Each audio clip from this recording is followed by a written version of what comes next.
June 2025. And now pay check your time. It's just 8 minutes past the hour 7 a.m. Meeting Edison Mike on behalf of the entire team led by the legend Denaba Kofi Asante in Reverend. Meeting come out for my Ghana home. And the most important question you busa me ndano pebia and they say Ghana eti saying obi hia no busa what is saying we are healthier. The response are oh nyame adom me ho ye pa nyame adom no pay me ho ye obi fro na ho nya so I said the name head down koso sa mapomuden no ana me sika sem kra form. So the question no pay me busa and they say Ghana eti saying remember na ye din komo but I no pay amena ni nkoba akra bi owura bi a ode the back to school mo from yensa e na wo mo e na ofa obi nso a woni bi baako kan ho mo ye nan show mu school ko school a du baby na e wo so obi ebu na konta say okotwe BC results ne ba ye na owura no fa mo fra nan ni na results ode to ho yes wo hwe no se me de wo ko school say mun ko sua de nya results mun ko din kunim say ba betumi akọ onim but it seems say wa wo ye PSC no a wo no ya bakan no de onye wa adwene so be sua de the decision he took and he said what de tenafie na bu afie na onna wo wa hoden ewo ni da so age atum say baby omo kro no they have to bring resource no ye inform nko tenafie ye nuane ma wo mo siso mo school tade no aha na ye fie adwuma no mo nko school ana pede na mpesa meka you must get resource ade awo ye bia no e wo se unya resource na me boss can sembi and I'm very much interested in that statement no results shut up nonsense results it shut up all nonsense. Some men are not getting results at home untimi nyin to ho onko no aba baby o ha no pay wada get results baby ada or baby o ha dey also wo ye as oba ofie she's not doing it you are not getting results yem bebre o ha nyame ya dom nyame anya abro ye ma me papa no nya sika bia nyuma ma yen ye guro. If you are not getting results, you will not be taken serious. And I pay, baby, I will tell me ni bia no. Be results oriented. What the answer dey awu ye bia no. The obetimi aye amano aye ye no ye. You know ye. Why you need to seek extra knowledge. Bua wo se usua de ko anim. Bua wo se utimi sua obi. Bua wo se utimi sofu bi wo ho a. Me I know a man of God a. Me kono otie other men of God for preaching. Getting inspiration from them. No, they are Canadian home. And then, so, general purpose, so, preach here. My God. You know. Get results. As a penny, you are the leader of the church. So, when I saw you, sorry, penny, you must get results for the church. As already in February, you know. Still, I'm not some school demo. You are not getting results. The headmaster will tell man pay. Teacher near would tell me, more for them, say, I'm not saying. Get results. Nyamisha, no one. A politician listening to me this morning. Be results oriented. Get results. You may be aware, Yakwaja Konyanwa, I say, be DC, you be MP, you be president. But there was a year matter before autonomy. You are not doing it. And that is the rules you are all going through on my Be results oriented. Within the same Mike. And of course, over joining on Facebook, Ezra Radio. On Facebook, Ezra Radio. And I pay, Janet is saying, Ibenya Mrena, Yedin Komo. In fact, me know Bedin Komo, very interesting issue that a person would have been eba. Now, the best solution for this country. The perfect solution for this country. I am a Christian. My boss is a Christian. My family, you know, a Christopher. A Jumara, a Ojidini. We, you know, I didn't go for the pa. But I'm not pay. Nobody didn't come. Nebusa said, can God change that? Now, bet me as a society and one now. Then this is my Facebook Ezra Radio. The king of Eswatini, King Eswati the third, this week make an entry on my Ghana. Enti o share that video I will share an entry into the King's Palace. The King's Palace. Mention. Now, o share the King Eswati the third taking over from Onone Papa, who married over 200 wives. I stand reading about King Eswati. For now, Wari 16. Wareni be 28, 29 years. Enti or 57 years. Onye ni sa ebi abareta obenya 90 no. Na oduni papa dia, I can't tell.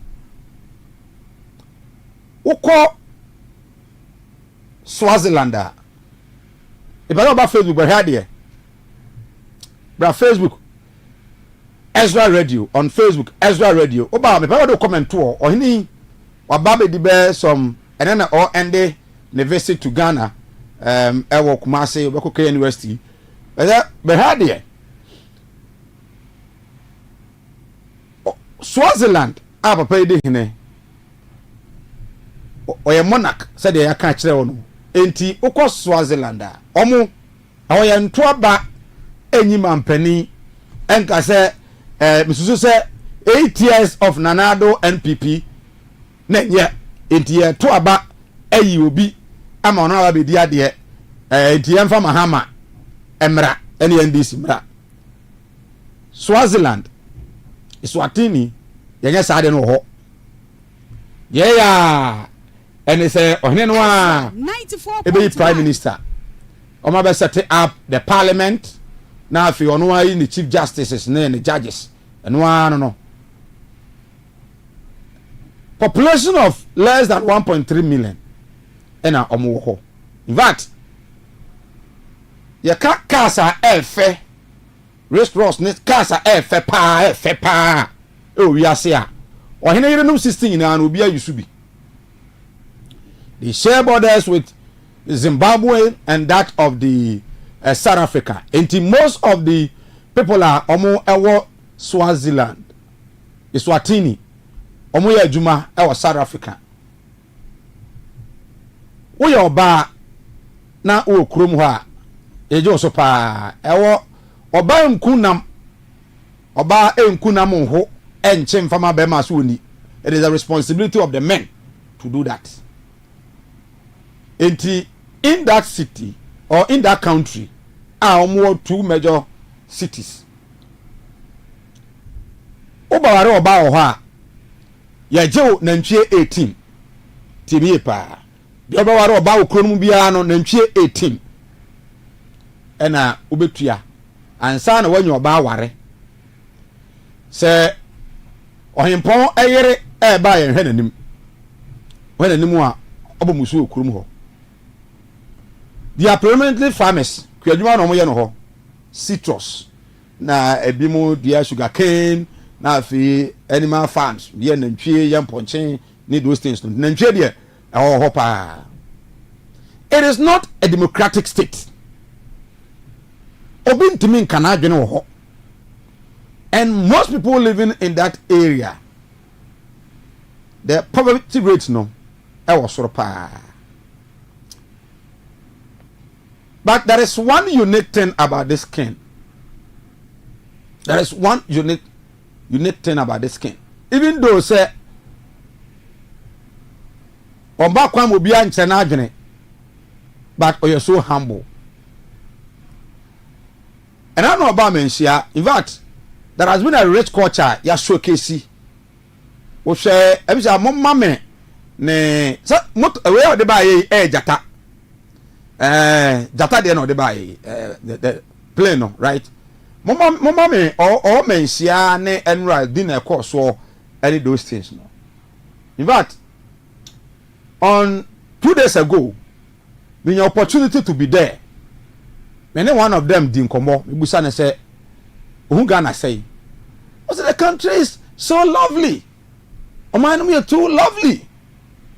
And I say, "So, what are you learning from here?" I say, "I'm learning the culture." Okay, I say, "Okay, that is good." In fact, they are not permitted to speak to the media for even more than 2 minutes. That's what he told me. Unless ubenya the instruction from the king to do so. Where the third richest king in Africa. Wahenia owo sika pa yesha baakum na odimu pa yesha baakum yenu miensa na kosi edua toso miensa. Alade bi ha me o Africa. Oma for no so sofa. Ha me pa. If you read about them, man for no sofa pa. Why is Africa said the bia no ebinim kom animu na dodo na wase no de na ho kire yai. Why? I'm Fanisia. I don't pay Benjamin Rena yet dinkomo. We'll be looking at the AC, the Chief Justice Gertrude Tukonu, the press conference. We'll be looking at the small scale miners against the government of the day, say or intility omu munya kwan ye de also mo ye omo ye madwuma legally no na ye de nkrofo tata omo. We will look at that. We have a lot of issues a video common no pay. But and me busa say Ghana to say ya. Me no drink komo bi me say do adwen kire pa na no pay 0531455105 0531455105. Afa emo nwam. Nyame ya domo a on the 1st of July Benada, we have 3 days to enter into that. Nyame ya domo a oman no de asi wo wampani ba e waja tum se yenye no a national prayer and thanksgiving day. Where most of the MDCs, where all the regional yebobon pa na da nyame ase ni ase Yankopon se omo Ghana anopai Ghana te sen Ghana ne awutie me wa wo hwe me radio so TV so on Facebook Ezra radio. Let's talk about Ghana. Let's think about Ghana. Will the National Day of Prayer and Thanksgiving solve our problem? Ezra 94.1. I'm at this disclaimer say me ejidini me jinami di pa 100%. Me boss ejidini, the CEO ejidini. Adwo mo la nyina yasum nyame. Yon kwa so ko kremu.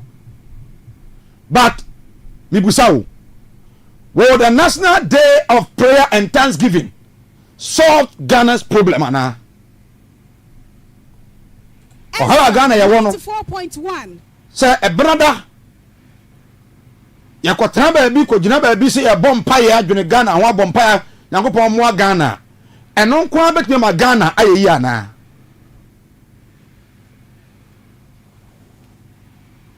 Would that solve our problem?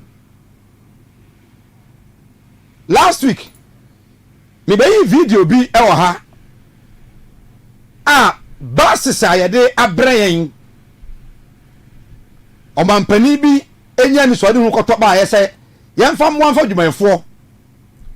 Those buses last week.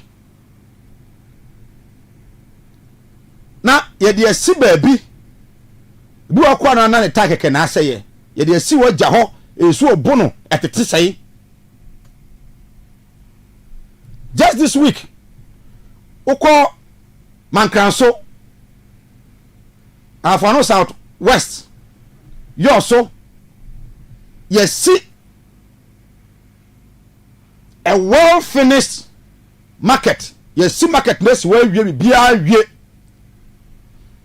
DC any MP county for 5 good years. Yentimian committee. Amana saying. Enra, I saw a video of the administrator for Minerals Commission. I believe I'm right. Hanabisu. Yeah, onam mama da Hanabisu video no. Mama da video no. Yes.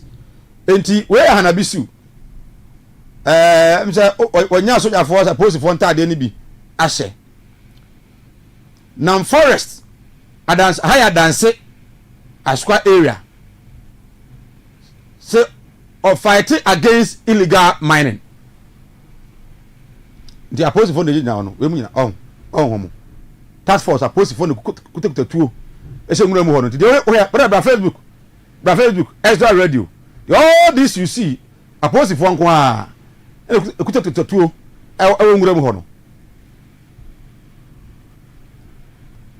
Ghana for a safe forest water bodies galamsey yetulu kwa ho pa na ba kra chigina ho ma kra chete ho onka ho hwe ibusa say ko bompaye ebnada will that solve the problems of this country ana ya hawa ye wo aso man no the solution ye de here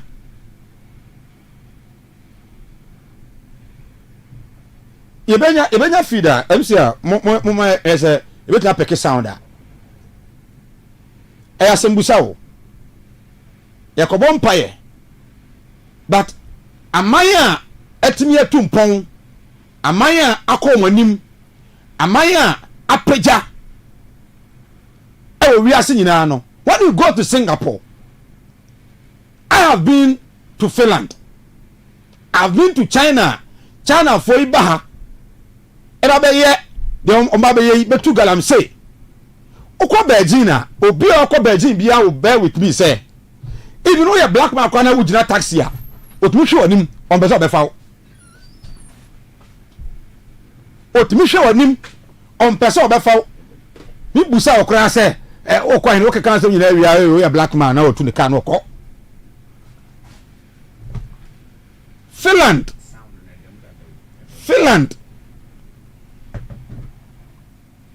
amaya Singapore mo no mo hyase ye musa se ele no mo ye o man ni pejaye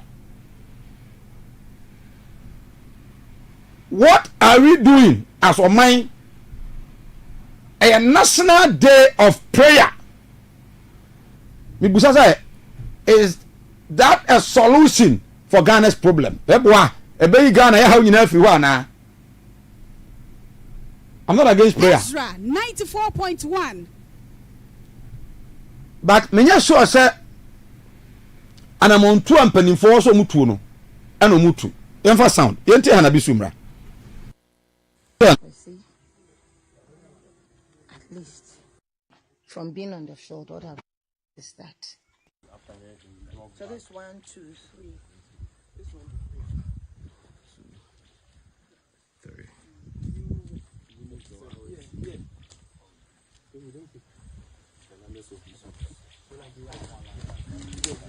We'll be on the other side. So I'm going to give you the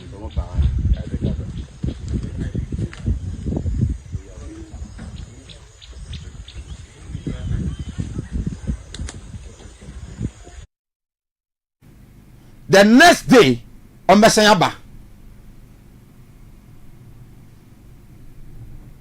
Hanabisu obefri adanse wa besnako the next day galamsey esne Besanyaba onu sa oba nyina hini be che nkrofo wa nyina hini Hanabisu be che nkrofo wa nyina hini omdo ko tafo ye ma om remand he maka me say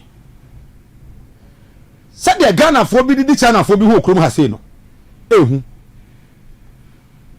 said the Ghana for be and you see Oman no ase ye bibia nwonwran. And I me ya with some of our colleague journalists. When you get the opportunity to go with these events, ministers, these CEOs, this task force, ask them which of them is mandated to do what they are doing. I had an opportunity to speak with the regional security coordinator, Captain Jabari. On the man the say beyond everything, on share now I'm fighting illegal mining. And I am fight on that we know because oko region where ya omo ya were the other institutions, ya were the other so Alaji Jabari at a point in time and I be so quick in back room ha back forest more na Jabari nyawe.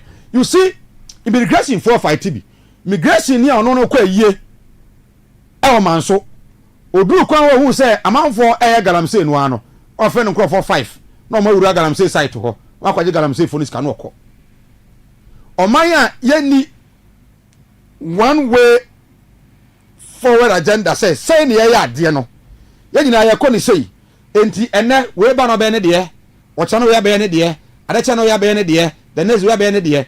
So we don't have one solution to our problem. Maybe the prayer works. The prayer by one boy pa maybe a boy.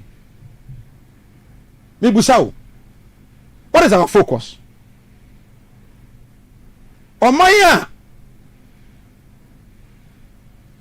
yentimi emma mabru adumanye na mabru wi university etifia bo asesa.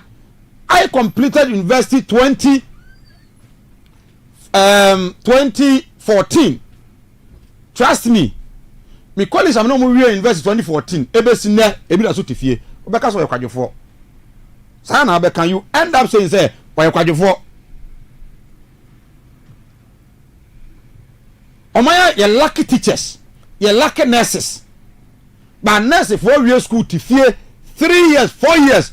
Edum ha nurses at the form at tonton nurse ni bi ha also tonton panties omana bono ho ka man allowance tuesi ka ma am actually nurse ni for nursing training college wie abet na fie 3 years or ton pant awadum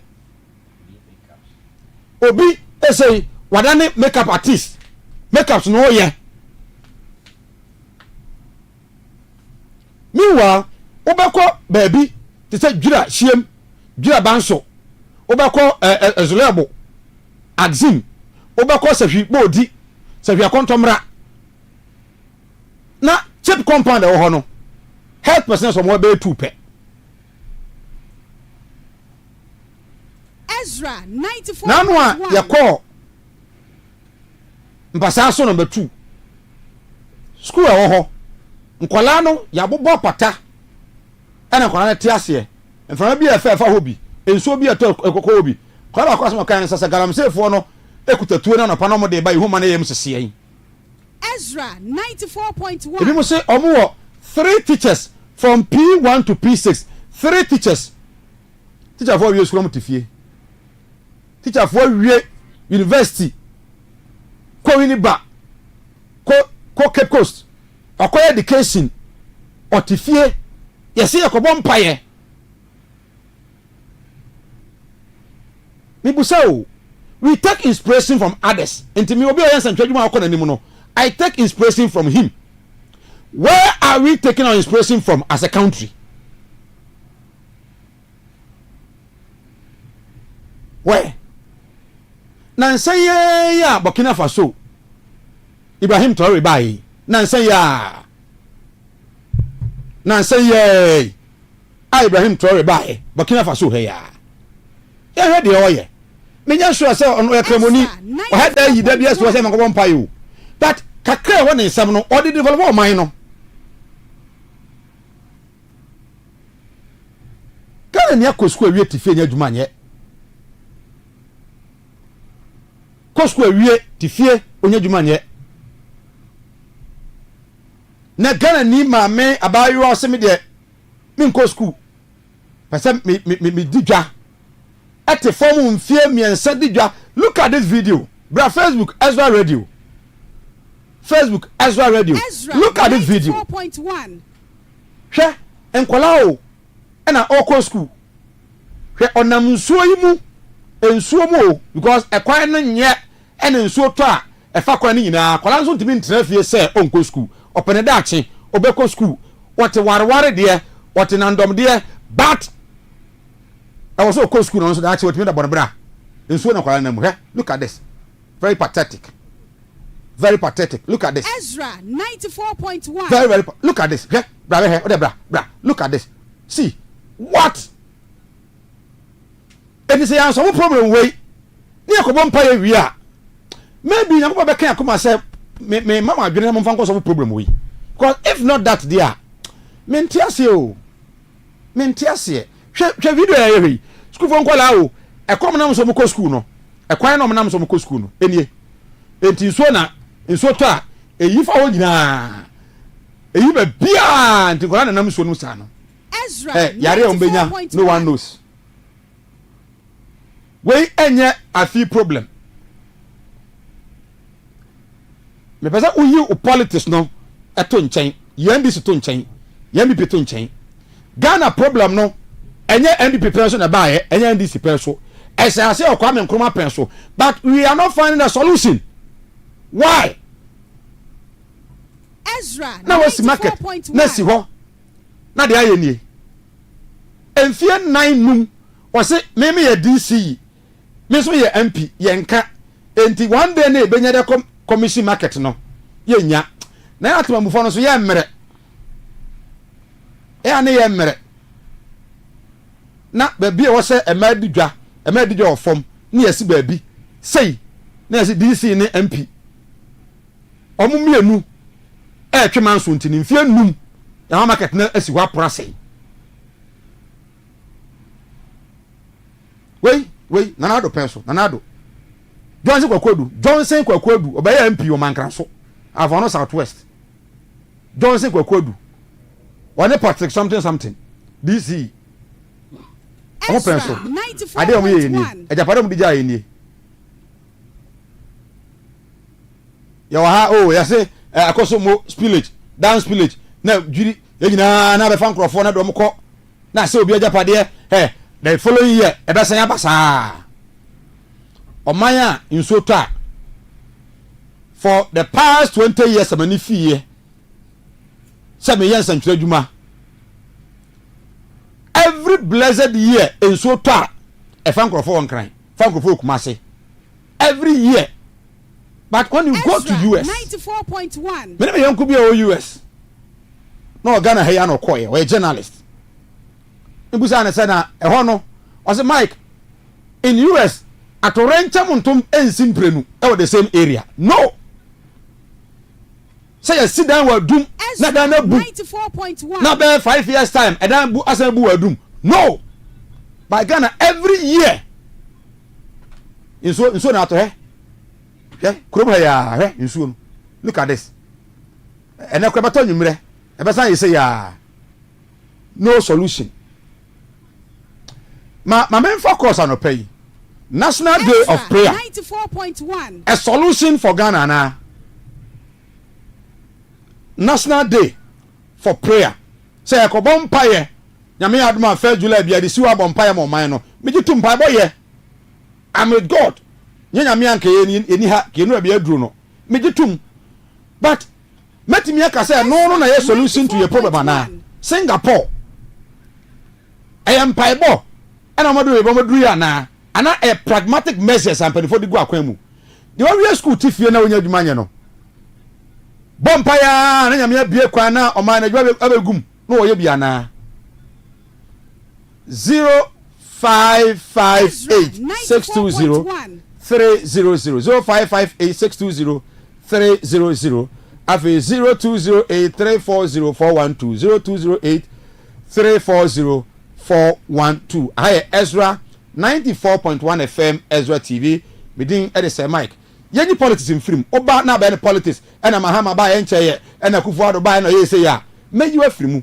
Me busa say empire bono ebe so be a problem na. Let's put to the issues. Yenya politics no. Or how way eba ya che. Ena yanam so a bia na. Okay, Yanko. Hello, good morning. My good morning. I come to say. Nyami adoma hode wa hapa. Jama fundu so se chiko ko bia. Papa sini na chiko ko ma ko jewa. That's John no what me. Say Mike. I want to go there by technically no. O say omo experience so we two so sa. Na you free. And that's what saying so. No sabe that's an chiwan minyan chupano. We had mame and a bit to us. Uncle Samuel Japa. Mama Mangana. Yemen Conkai. And we say the mic. So, may I say, hello, good morning. Hello, good morning. Yes, we are free. The free meeting the but Joe free down summer. Joe Mintiano. I saw can the no. Oh, my lady, you know, for the one day, but you think sorry, I'm going to cry. You think the answer, I'm going to cry. And then I'm going to follow the two of young youth there, man, because she's still short to her. So, what are you, come answer the same situation, and I was. And then some I'm going to find you on the phone before or man, you're queer. Because countries getting so almost common. Ghana, the population is also. And I think I say, maybe or man, the question is never you tonight or man. I'm not with the manuasi. Senior, hello, good morning. They only say on radio. Agozi. Boss, you have a Korea. Yamia Duma, holding her. And then I ask, you have to make sure lawyer Gavicodia, MPP General Secretary, so maintain. Now, Sema, what I would say, Nadia and Pipono, because what kind of good seminar, or say, Onyapono, boss, robots, and on the Empire. And to never be say, Yapacobon Pie, as saying Yapon, one funny and Munyam mine, or I think such that I was asked them with a vampire and anything. You're funny, and I didn't see a pump on a swan. You may have one year to mine or your Diana.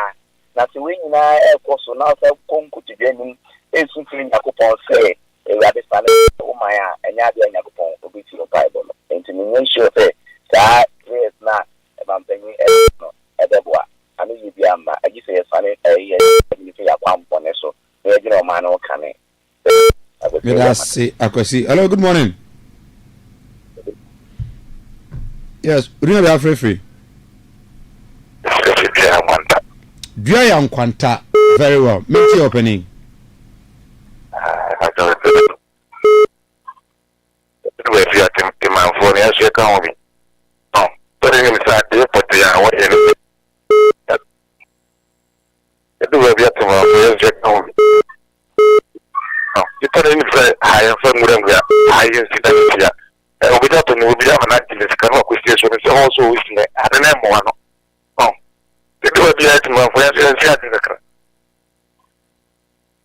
I agree with you perfectly. Hello, good morning.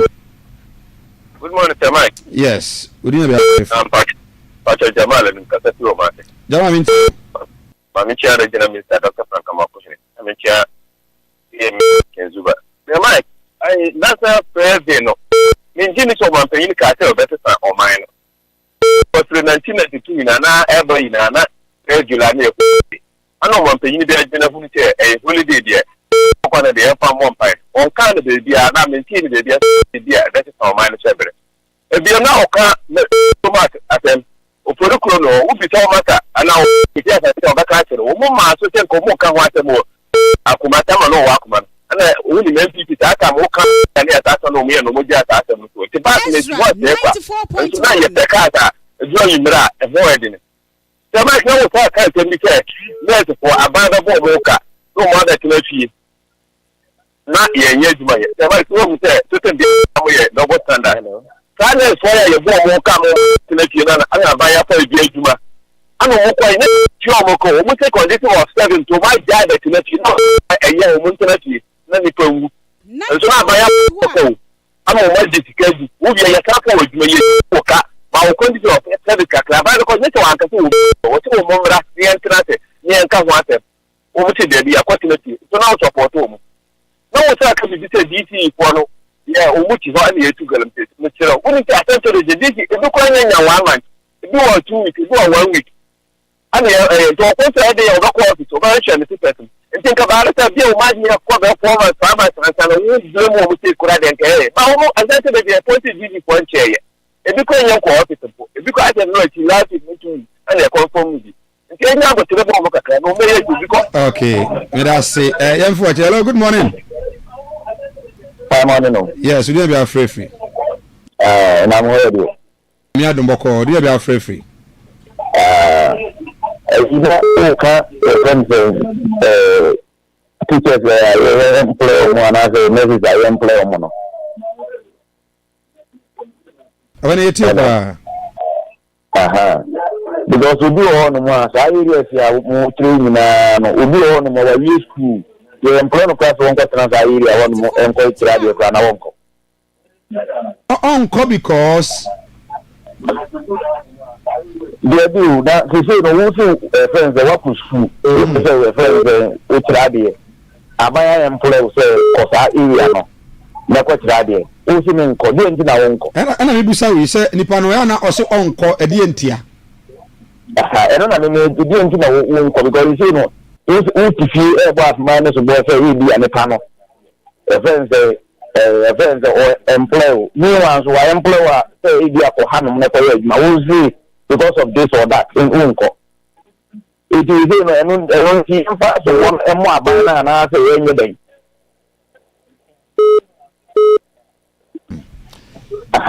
because it doesn't retaliate because ajuma na you what I say edinti da school and I ka say we na say na abaya employer I say because of this or that in unko no if you know friends the one say abo abana so mo na say we ndey.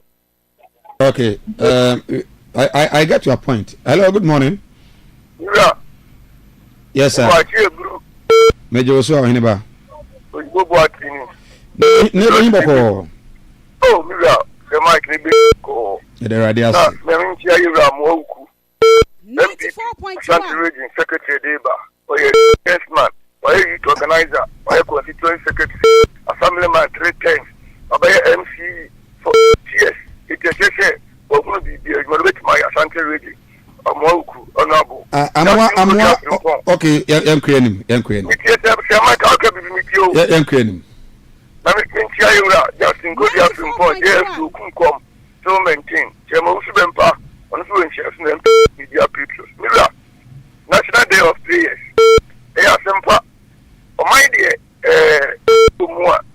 Nye bi dia na sometimes you have to consider the spirituality because mine when you first chiro men though near traditionalist and gradually you be dominate then you see when you go to room do what 94.1 and give what belongs to Kaiser and what belongs to Jesus it is simple you for others that say you have seen the being so near Montpellier moment ya sempa na me ha say o se kuma nya atwo do pa ura ye ti ameka sa ni say ye say be sila sa ka ti dra ni akobon pae e se da ye nti bi da ana komo de ye enti sa national day of players no ye nya ho budget ya na ura se ma ku ye na journalist but dem buta ye nya budget Oh, why not? Enti o ma no on say nya atwo na ye di ti Ghana ni amware yo ye ti ye sila sa ka ti dra ni akobon pae e ndi enti bi da ye as I say, God, how do you know? So okay. When you walk, you know, we are in yellow. Repeat it. When I say, who put to me? I'll pay for Sigia Bois. Meda say, good morning. Someone, I say, Nyamia Doma Hode wa hapa. Yo, but I from Kwesibro, because free. And the man available. Kwesibroni. Yeah, available. Okay, enti enzima abrabo I don't know. Elembela Jomoro. Evalo Jomoro Jura. Oh, Evalo Jomoro Jura. I na wachi onabu ACM mo ne Franco mo ne omina. Yo that's it. Minia o program me ni aje ho. Na no pa bia me fresh me frema. Ghana the program they say obi minia ise so be kan okwa kire no onka oba ye ha program aye wo no ye kwan no ye na be da ho na so bu say no mo de ye politics say ni me be kan bom aye be boa me kwan na ye no omo ba no mo de ye politics into sa sse wo mo je no sa say na mo je be dia ka so mo je di no mo je 50 cedi because aji so kada ana otumedo akọ oba esima na ye bo be 4 ekwa oba so moto ansa otumi akọ ba me ankọ nyase ba me ankọ akangu ana ho keka ho nti sampa ebo na omo kan mpa bo ndo tumi ayesa ekwa na esi na ka bu me eboa me kwa na yeyi na yinja politics na sampa ebo no na mpa ebo no obi a otiga na bia akwa aso na so be ni fie no na problem bibiri babu to solve that problem no in order me da wase nya sa ko nya we afre that's good morning. Hello. Yes sir, do you have AFRIFA? Actually city Dunkwao. Okay, me too. Dunkwao. Hello. Obani yetio pa kasa. Hello. Hello. Lower the volume, Pacho. I am hello, good morning. Yes, sir. Do you have AFRIFA? I think it is. Oh, Simon, Yamia Domboko. I am coming to the Bosom. We are coming to you. Now, Omobile, when you be a craddy. I am bonfire. Oh, there be, but and never can watch them. The way I say, communicators no, see your callers. There be. You will call a driver ni. Omo apartment ano. Oba driver. Ko ni. Ko ni. Regional minister ne regional chairman omo to ko ma chene bela ejo bia benye bebi ahwe ya mene hene na wo ka bibia fa galamsi no yimi na be sele abotre no so bienya because ehwa na mo a natural land resources minister and mo wo to the fa galamsi ho na te so opepa anya papa president John Dramani mama so tanaki esi wa chairman DC sini na che why to galamsi wo district and say o municipal bia no twene tu asie etimjiri se mo do se be yo ba se ko ye ba na ti de galamsi kosu te mike ati obi ntimi afa 8 years and 2 asa na obi aba be 6 months ye the pressure ko sinu so a ndini se ni aye fe di amano yimi na fa pa bonta ba na chinam di se nhehye na ba na ye no ibi abetimi akonkai ba me cheme DC ona go engineer Abdallah Amin ele bosu. Yeah, Abdallah Krobaye. Okay. Hello, good morning. Good morning, Sam. How are you? Nyamia dome ho ye pa. Me bo aban na basu kata free edra. Bo aban na basu. Ene sa empire bona almost say omo de ba. Ezra 94.1. Go bia. Ai paibo. Yam fan type ina chino emwa. It is because empire bona ombe no en sabibi enye da problem pa one day ye juma rebo mrantie ni maba wana ene ye mfam pa juma no ye na reablabo ni baba na baso ene mpuntu ni nyama ya afia wo ye nyina egra ye tinenka nyame pa na chi na bibia enye yi bye. Okay, hello, good morning. Hello, good morning. Yes, we have AFRIFA. Hello, good morning. Majo, so do you have AFRIFA? Yo, Kwesi ni because of Central Region Aguna. Kwesi Aguna Boko. Yo, I am Yadum Sylvia Boko. Minti. Na ne pe prophet Kofi Amponsa. Ne pe de bi obi I am Yasum bin kanu. Na isia wa sise so do 1 month be si ono wa ye all night 1 month no. You say Bema Maya Samoa. Na asolu so tinfuma. Nkudi abo man na em say me say me make e basa e che evangelist and pay obi obi a na and pay o hwe empagba ye president washita o mampani ya o tu say ya me dream papa and everyone so me and Coupon so the name this.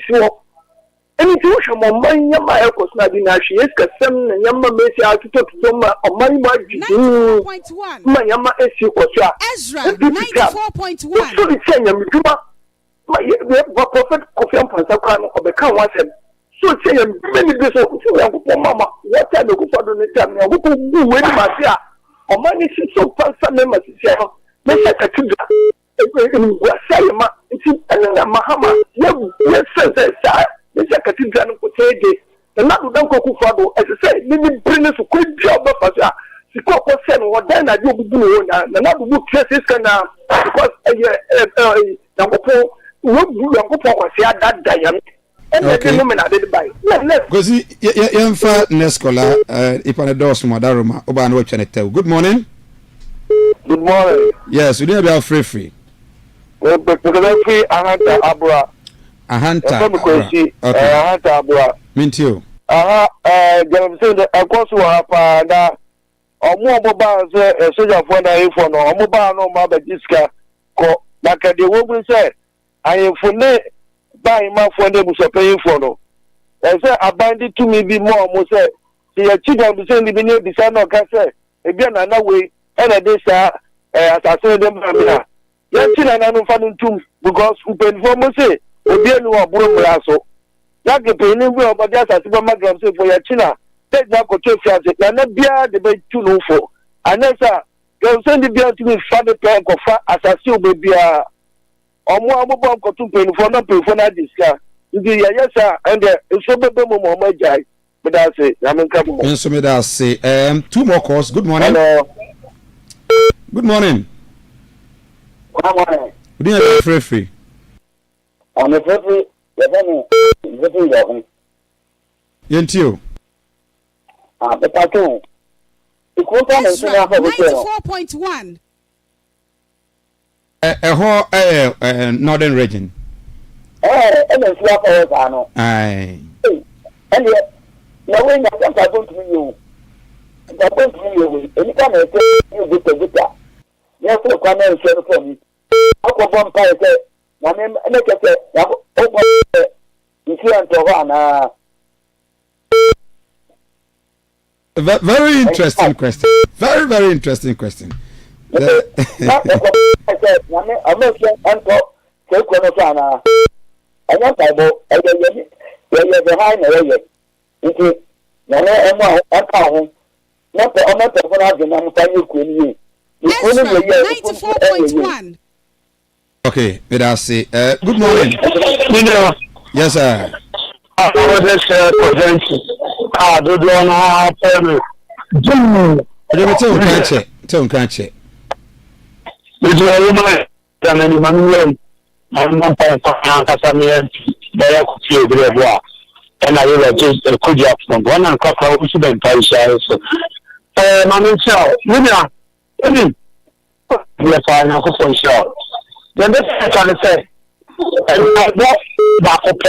Increase for Ghana problem here.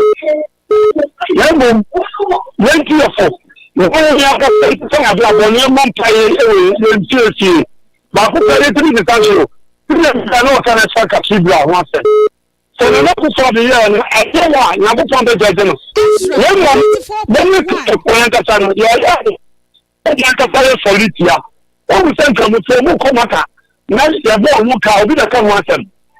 Obi won ka ka wa sonda tisi fo nka ta yen dia de tike on de tu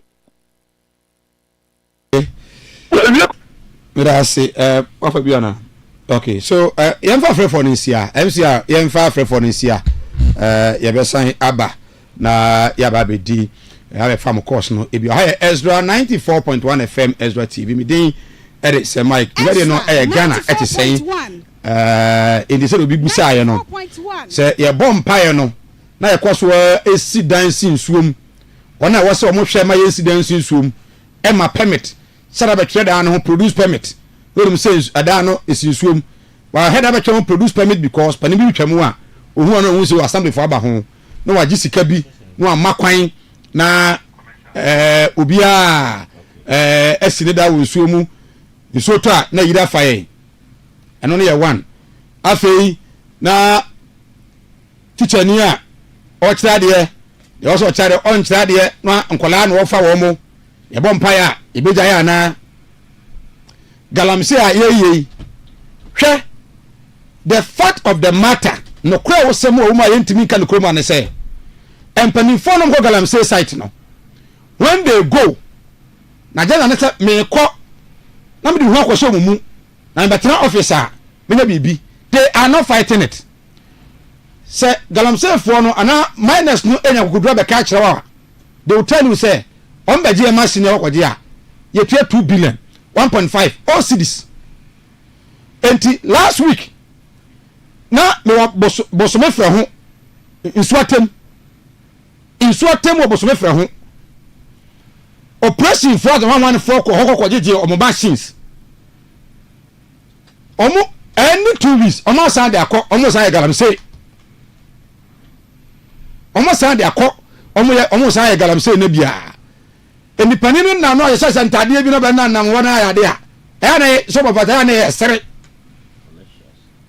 e na yesebe ka wo tifie no e bia wonim ye kɔ hɔ to na site say ya the upper site wapa na nyɛ so fati galamsey no I'm telling you the upper site wo no no fati galamsey ade pa open no attention no cause say every galamsey will have to chase that person so they are on man site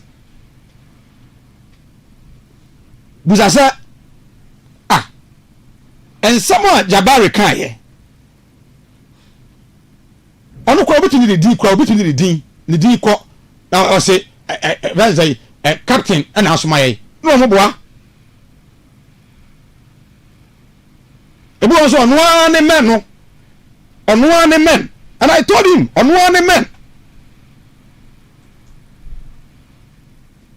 enti the attention no amount for be drawn at the media dey at near head social media and oye we na head bebe China for no a hana bisu ba ha okoche wo no production say o de entwe homra yankom abedwa for trans yankomra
Janet is saying ibenya mre na yedi nkomo in fact me na obedi nkomo on very interesting issue that person would have been eba yenya yenwene ho na yenya the best solution for this country, the perfect solution for this country.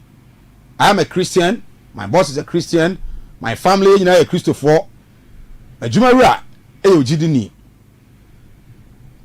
we yenya ya jidankopon di ye pa but no pay you know bedin komo bi na ebusa say can God change that nyame betumi asesa de no ana bedin this is my Facebook Ezra Radio the king of Eswatini King Eswati the third this week make an entry ever on my Ghana enti o share that video I will share an entry into the King's Palace.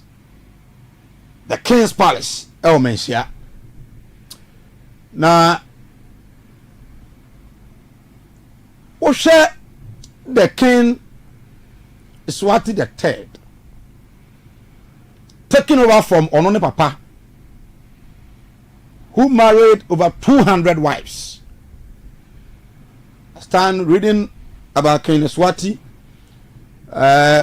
for now or 16 or rainy by 28 29 years enti or 57 years when you say ebi about the 90 no na oduni papa there I can tell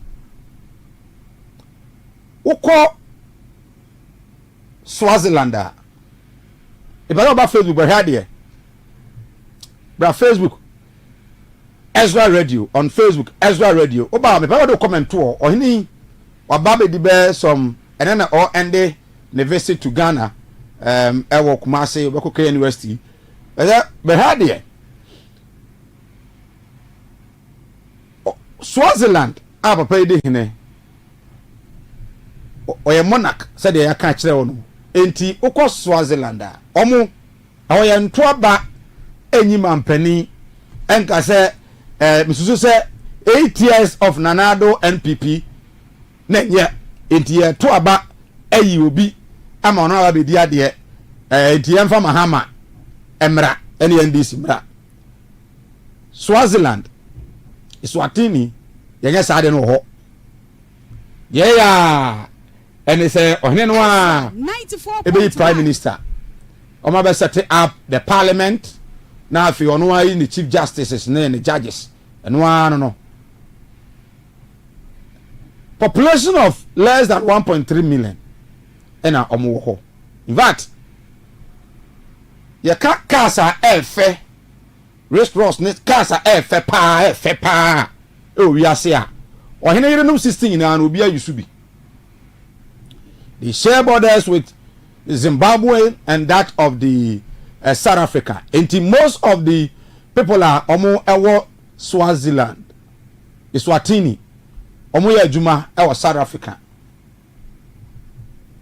Oye oba na o krom ho a eje so pa ewo oba nkunam oba enkunam ho enche mfama be ma so oni. It is the responsibility of the men to do that. They'll chop your money. Then they go and vote against you. Then you turn around to blame them. You must blame yourself. When it happens like that, we must blame ourselves. Because the people, as poor as they are, they want quality service. Our principles are there, high principles. High principles. And I believe when we are talking party, we must know it's the principles we subscribe to. Not the person who just on a temporary basis has been given the vote. Yes, Dankwa espoused democracy, but the party is not Dankwa. Buzia did, the party is not Buzia. Kufuor got the chance. Kufuor is not the party, not a Kufuor, not any one man. It's the principles, the undying principles. And if we'll all be true to the principles, then I tell you, our party is the party of now and the future. Ghana will continue to support us. Right, Yenasena Yensamu Akwaba aha Ezra 94.1 FM and of course Ezra TV.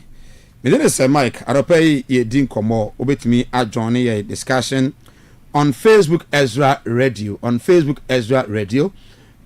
Oba you like share the comment at all. Onso a o share o take mu bia obi ano we the comment beba. WhatsApp voice note 0531455105. Ne yes Ghana at saying. Bia obi ano mamente wonka enano pay seated ewo studios mabejafo ano pay minyamre na meni omo edi enkomo Nicholas Asamoah Nikel Sikara youth activist afwa no ena obutu Nick akwaba adwenwa mejoso say Mike okay say Mike mejoso ibi aboko adom ajaze ekurekurem na me adom ade achi de etimi etotomu aba beduru ande na tesa hoden wo honom oni bi enim and then my own Dr. Michael Damwa all professional bodies NDC mo Ashanti region or no enamo president is a lecturer KNUST doc akwaba yenia bibia boko nyamia dom classroom boko o bibia boko boni bia ni ho na Ghana te say classroom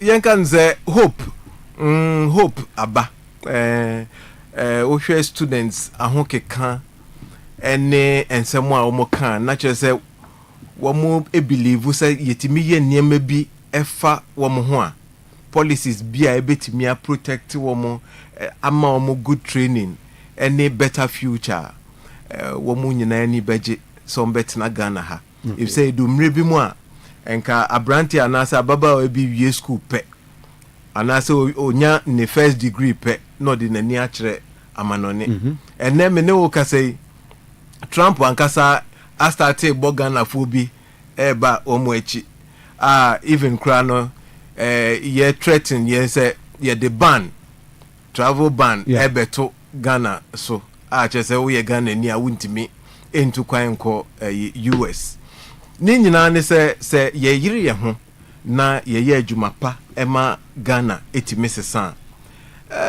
yeti ye kromu a ye nije wunhia se obekọ broni kromu na wajojo se ko kromu edidi watem police need to make echiw na wa ma handle we ho enti ebehia se yebe chichire omani ye a build a strong foundation na Ghana ni bia nso atimi ani atimi age se wo hwa Ghana ye woniema bebre ya amanfo kra envy yen Eswatini king ana wo president eba nanse wankasa utimi ho your sense of decency and excellence eda ni hudi ema amanfo nyina hu say yes Ghana for ye wa the power hadmo na den na wo say yetimi jeja sa niema nyina ma niema tosini na akra enka wo say ye man hope na watimi atena hadmo abobra no osori ana wo so odwane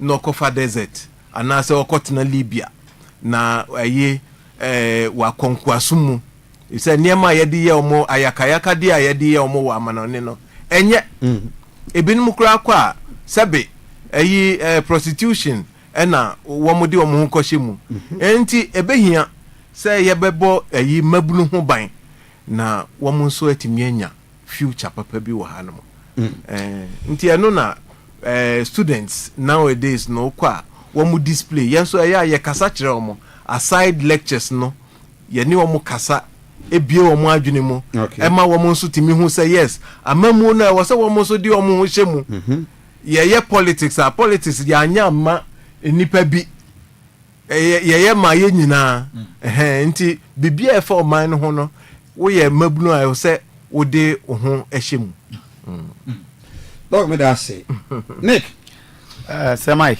what the how have no you speak for the youth yes because you are youth yes Ghana te say what have no they didn't kind ma me say na was CBM say Mike and pemba na fire pa say presenters nyina yesterday wo ye na unfound and this MPP no power na okwa Ghana sia presenters say na was say nyina sorry dey akire hwe nkoma wudi me ba na meti obebre say Ghana do akoma so koso na bo adwuma na nyame so be hira Ghana first ni bia na me kan politics dey abre bia no we NDC be ban people by you enyo obi ba be defending dey 94.1 tinya presenters say mo a mo na motenetene ye di esi kwan mu mra ya chia me na se na di nka ma menchia eye MPP mpanyifo nyina mitimi mobodi na menchia na na do say atwe no wampem professor na natepa man hino no oba adwuma enti ma menchia na ene mpanyifo afa no no ona bufu so frimpon na mo maka ho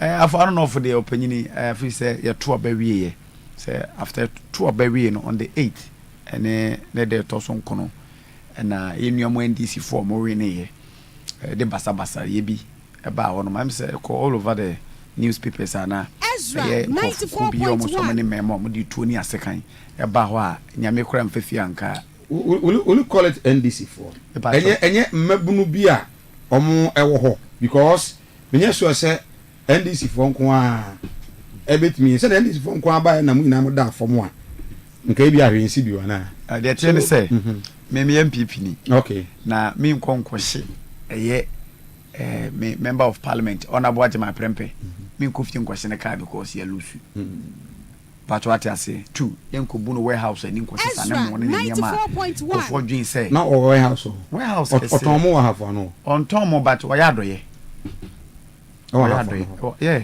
Oye netball director the whole Ghana.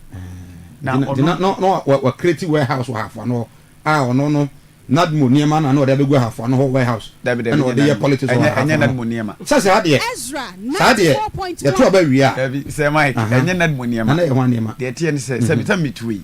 Me won name dem be brave. What I say. E wo name ma fa name be brave ku me fie mo. Me am fie ko storeroom ho no ma and sane name go no ma. So me dey business. I know the two about we be am also. Fi say o amama ko. Dey ntia ma mo ko so ntem kan dis no. Ene say o ma dream no mo hu ni say eya aban eniema na mpo so hu ni say aban na botumi do mra hye wonsem akubu obi warehouse ani asese nkunya aban odi nkunya ma na dmofo stuffing coach transfer e kan say dem e pacho say Mike yen kan kore wa ka oni ne ka is ni fi tim kutwa jatum e hye no e dem mra ni Ghana say mra wo Ghana e dem mra na ye adwuma ndi so hu ni say bibi nkoi na nedmoniema adinti na wonfa on report say e ba ya ye to ensa fra ye chama untumi kama ya to ensa fra ye Kenoforiata former finance minister kama wani bi obi abobi to na odi hu ebe hye nkrofom dia run about atwito ne sekan ehunu na nkrofo ntimi mpie ehye ne ma street so di police for die sie ni sa ne buma ye muma isa se sa na nyina ye ndia se andi so mo tra ban so enkosi awie MPP beba enti MPP so ba na mo so maka cho se sa na mo so me de ye me enti mi so ko street bi wi achi na ni pa bi ahwere ne kwa eno na ye hwere Afghanians enya na ye hwere this is what to say se de ho no mo adwo abibia ekoso na ne bia na meka edwadie ni niema ekoso se aban sesa definitely niema nkoso se de na se emo baaye no enche omo na identify ne bo om ho mara ne na niema sesa ne niema isi yesu ni mi se niema bia sesa bia but in reality this 6 months are NDC baaye in reality enema sesa the odi dwa wo market beka kire wo se enema na okofa no bo na ba fam Ezra 94.1 enema e catch no anwa he will tell you ke omoton side in be catch no enema ba fam kakra so let me fair because the dollar no aba fam nti enema ba fam kakra that is a fact say Mike me ntwa no the American no say me be say what can kanwa na cement so e say ka say say okay ye free aban mu na cement 81 cedis and na cement boy say o say ka say yes a comparison na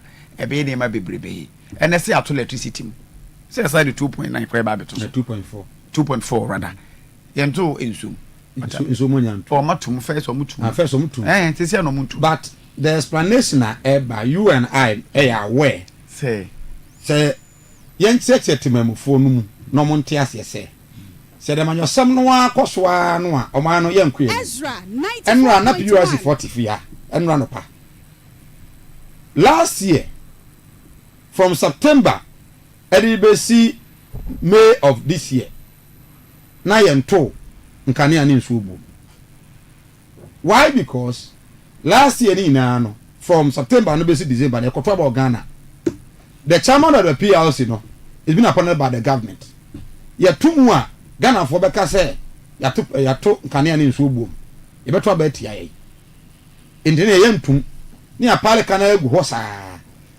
NDC for abai this year on betum 2028 ebedru abato a bezo muntum na kara abeda ho so amanyofo de mo ye no emwa wo man munya saa de no enti say what the American say samanyofo na mo say o man ti munya na mo anya mafre nyina ye nyina e wo man but you are a youth me no say afo no 94.1 tepa area mebru nle no mo ye galamsey na no mo so di bisa na meka say galamsey no de minim sa de besi ache we galamsey na we small scale mining they find mining right small scale mining meka say galamsey because eni boso me mpo na so just for ba wa o ma ba be hyehye niema wo ho okay wo kro bi e fro subiri so mfante e wo tepa potemu wa enti meka say senkai emra kwa so a kenya de ka so just for ma be hye no e ba be hye no but ni kro mu say azam de kabo krura na adu say atwene wampem professor me bona ba so say o ye adwuma na ade atepa eni honom eye enwuma a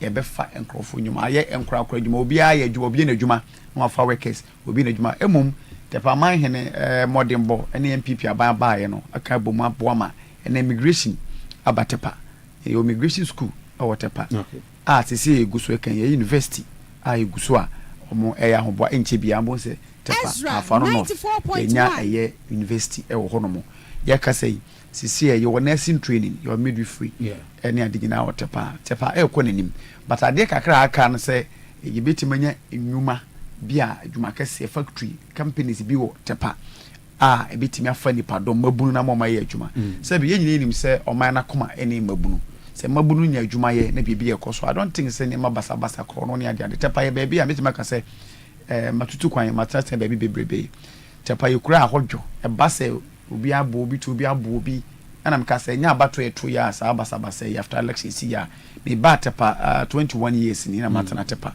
sa ane manema no hene ne kro ntwe ma ana kru na nkasa mpanyifo ana ne bia da nyame asese commander bia ne beba wona panyi bia de beba kru nim no se bi onim de na ohwe se de pepeye ene mrabe ye adwuma ho enti tepa de e hodwo na mbunu so ho so de e me che mabunu tepa nyina o se mo hwe me nti omo so omo bo mo modin na me encourage omo se ne bia na aban be create adwuma mo waye last me catch me friend bi se masa mentina wono mo se wo twa ma aban ye adwuma ana ma wie school ye nya fa ma adwuma ntimiti wono mo sa do something kakra bia benya bia na fa se adwuma bi mu ye bibi oto bibi na waton me amito onu mi magidin skewura nyina no sa me se kura me be obi afra me so de phone to fra bu chiraba me ma magin koton me towi na me ton me ye we ni na na discover me ti mesese wo ye babu no a wotepa na utie mi a kakra mbeka ne sese na ye mi ye factory bia wo nye adwuma nyam entina ho mtwen se ma ko school timi some of farms so oh yeah wo farm mo friend vast land me ma ba ho pen me anka ba ko te ho nti no I've been there twice more vast land nsase go bebre ana mo fa bi nye go into farming now say how come keten nyina na ade nyina ba now minister say obi ana wa so be yakua no they will assist you to do it. Why don't we advise the youth to go into that venture?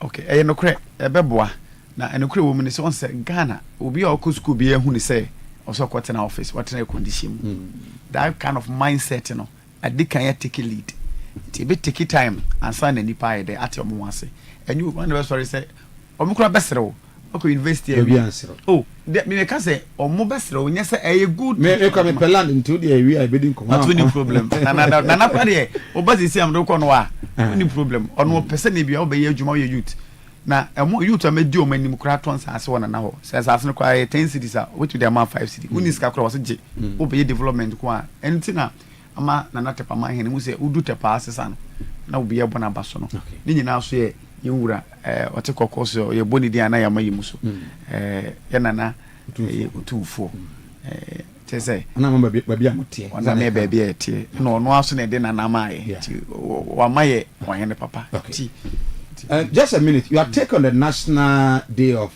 Thanksgiving and Prayers would that solve Ghana's problem that's bill na de tie ni say me ye Kristo ni de because bibia ni wiase a obetima yi nyame afiri mu a ebe yi ade bia wo ya odi nyame din di kan no sabi eno ewie na say ebetumi aye ni yi pa cha wate ase ade ne de ye de beba ye be hihye se ebe ye na say ebedi mu na ye bota ye ni so de hunu a ye hu ye ntie de bae no ebe wi eno na aka won na say ko bompa ya abo a waso minti ase ye wa ha ye kramufo wa ha ye Buddhist Ezra 94.1 so igun sani ade ni nyina ye mpa ebo ni bia nti se de sa adwuma di we eba ni so de hunu we ba mi nyini so be kasa nye na moda mpa ebo de eye sabi wo soro so kudi aduru ko mpa kwa nipa kudi aduru no so bom pa igun san ya pa nti mpa ebo de mi nyini se wo be kasa enye eye ade papa mi de from baby mi jande ebetimi aso we problem ebetimi entimi so vo krompo na ebe ye ni makakra on say ye na ye mentality ne ka ho ye na da nyame de debi on say say Mike me say before your mentality we have problem with the mentality our mentality I'm a doctor doc mo na mo free the academia empire bono mo say the for no ade nyina wi a mo ka jam so mo fa nkwa empire bo ana action oh okay academic work and as research different from spirituality. Okay. But spirituality also play a role academia. Okay. Until uba academia krana yewo Department of Religious Studies. Adentina ye create sa department. No, if you say you believe who say religion bibia say otiasie na utimi explain chire amanfo and say students about how ye create religion any ho in some spirituality no ni ya womo etimi nyini mature etimi bua maye chechire oman. Now Thanksgiving and prayers no a very good initiative. The entire makers and say anamobia etimi de enkabum eba. Ena before ankasa ye very spiritual. Well, the makers are no mental anka religion makers spirituality. Ye very spiritual. Religion ye bibia nipa ne create. Me personally sana me believe. And with the aim to control people. But spirituality no ye nananom no munim se nyame bi wo hono mo say yesum no. Ye nananom nim se we are very spiritual. Eboa ema ultimate nkra ye. Eboa ma ultimate echichiri kru. The unity eba. Sa unity no na ye pe if say Ghana ye too divided. Well, ye politics no ama ase tembia ne yente ye ho ase. Nti bibia ye be bia na mo bia ye betu bia no. Even eye kra na nipa no pe bibia bibi wo mu a obeka ede asai no. Anase ode egu ade no ho fi.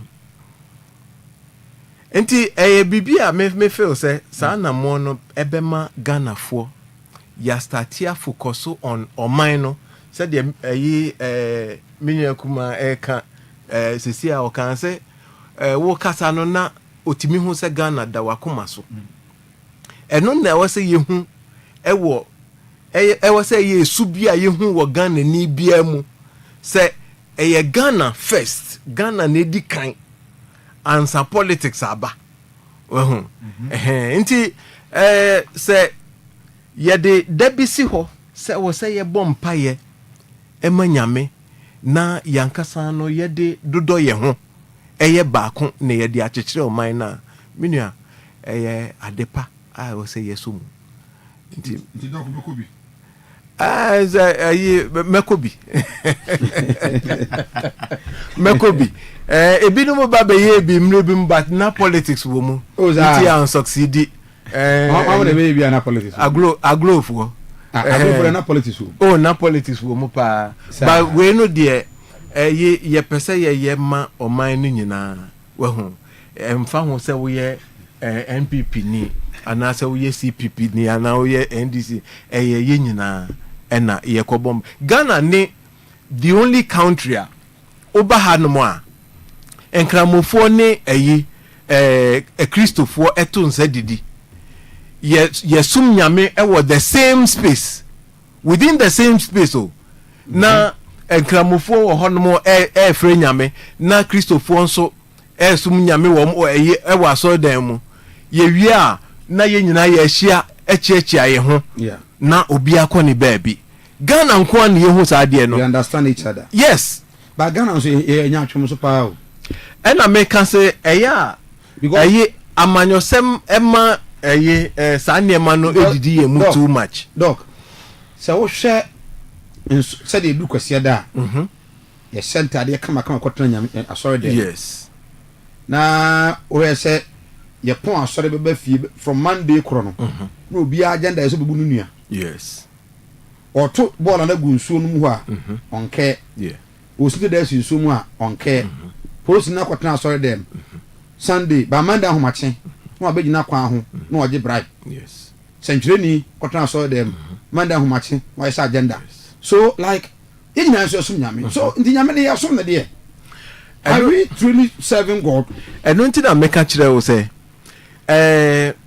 when was broni enede Christo sumu baye ɛna Arab ni na de your friends nkramosum ɛbaaye but before says anema no ba no na ye nim nyame dada o enti sa distortion na ɛba ye social cultural environment no ɛna apollutu ya adwene if say uhwe ensori ɛwɔ Ghana yi ebinom wɔ hɔ nom a in fact leaders no bi wɔ hɔ a wɔn nya adeɛ enema or demonstrate ne body language ensem bi a wɔkeka ene ne focus no utimi hu sɛ deɛ ɔde bɛ siesie ne ho ene hia no mo wɔho in the name of God no na yɛ de sikasɛm ayɛ the focus ɛwɔ asɔre dɛm